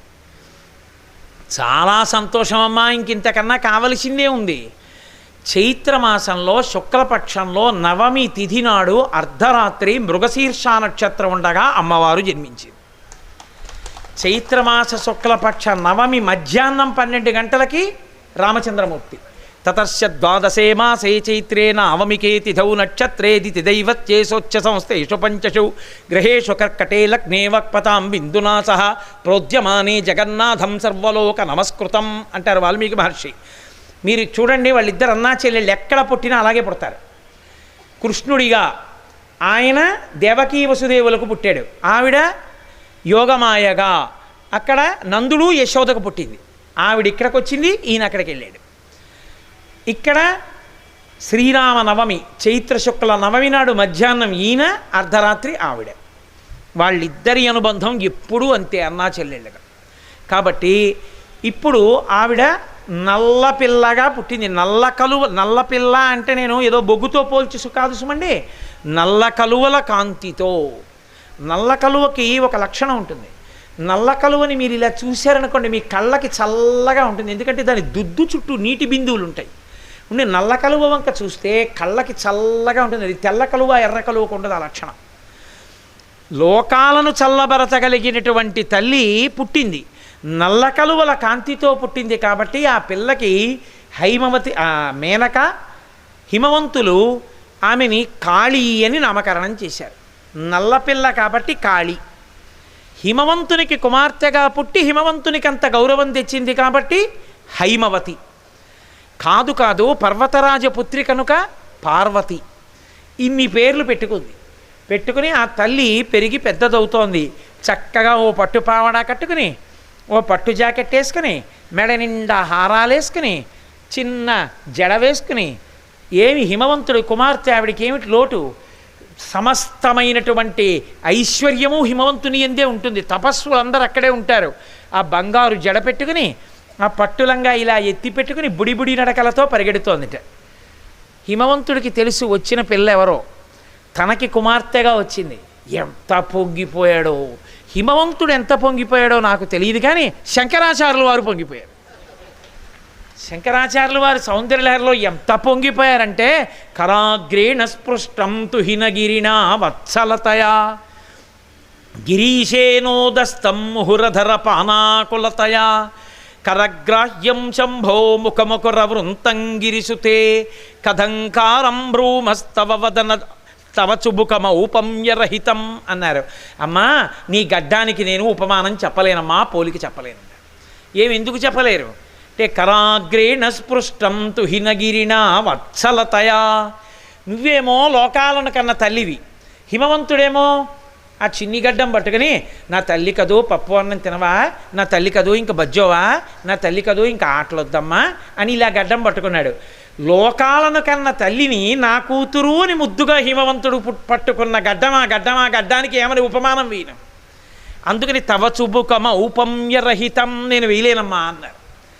ఇక్కడ హిమవంతుడు ఆ పుట్టిన పిల్లని చూసుకుంటున్నట్టు ఆడుకుంటోంది తల్లి. గజ్జలు గల్ గల్ గల్ గల్ గల్ గల్ మన చెలికెత్తెలతో కలిసి చూసి ఆయన ఎంత పొంగిపోయాడంటే నరదేవాసుర పూజితంఘ్రియుగళ నారాయణి శాంకరి కరుణాపూరిత మానసా త్రినయని కళ్యాణయుక్త నిశాచర దర్పోన్నత సంహరి సదమలా చండార్చిని యోగిని కరుణాపూరిత మానసా భగవతి తల్లి జగన్మోహిని. అమ్మాయి అంత అదృష్టమమ్మా, నువ్వేం సామాన్యమైన పిల్లవా.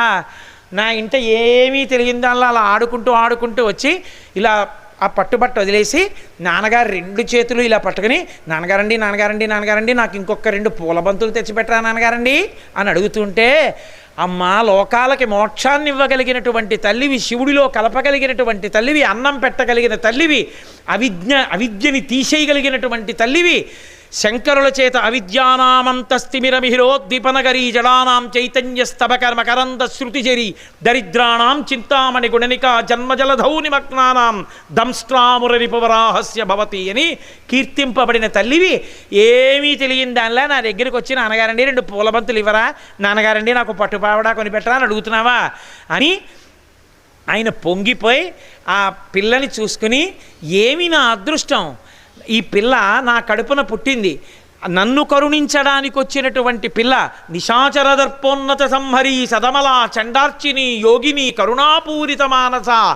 అమ్మా అపారమైన కారుణ్యమున్న తల్లివి, రాక్షస సంహారం చెయ్యగలిగినటువంటి మహిషాసుర మర్దనివి, అటువంటి తల్లివి నా కడుపున పుట్టావా అమ్మా అని పొంగి పరవశించిపోతున్నాడు.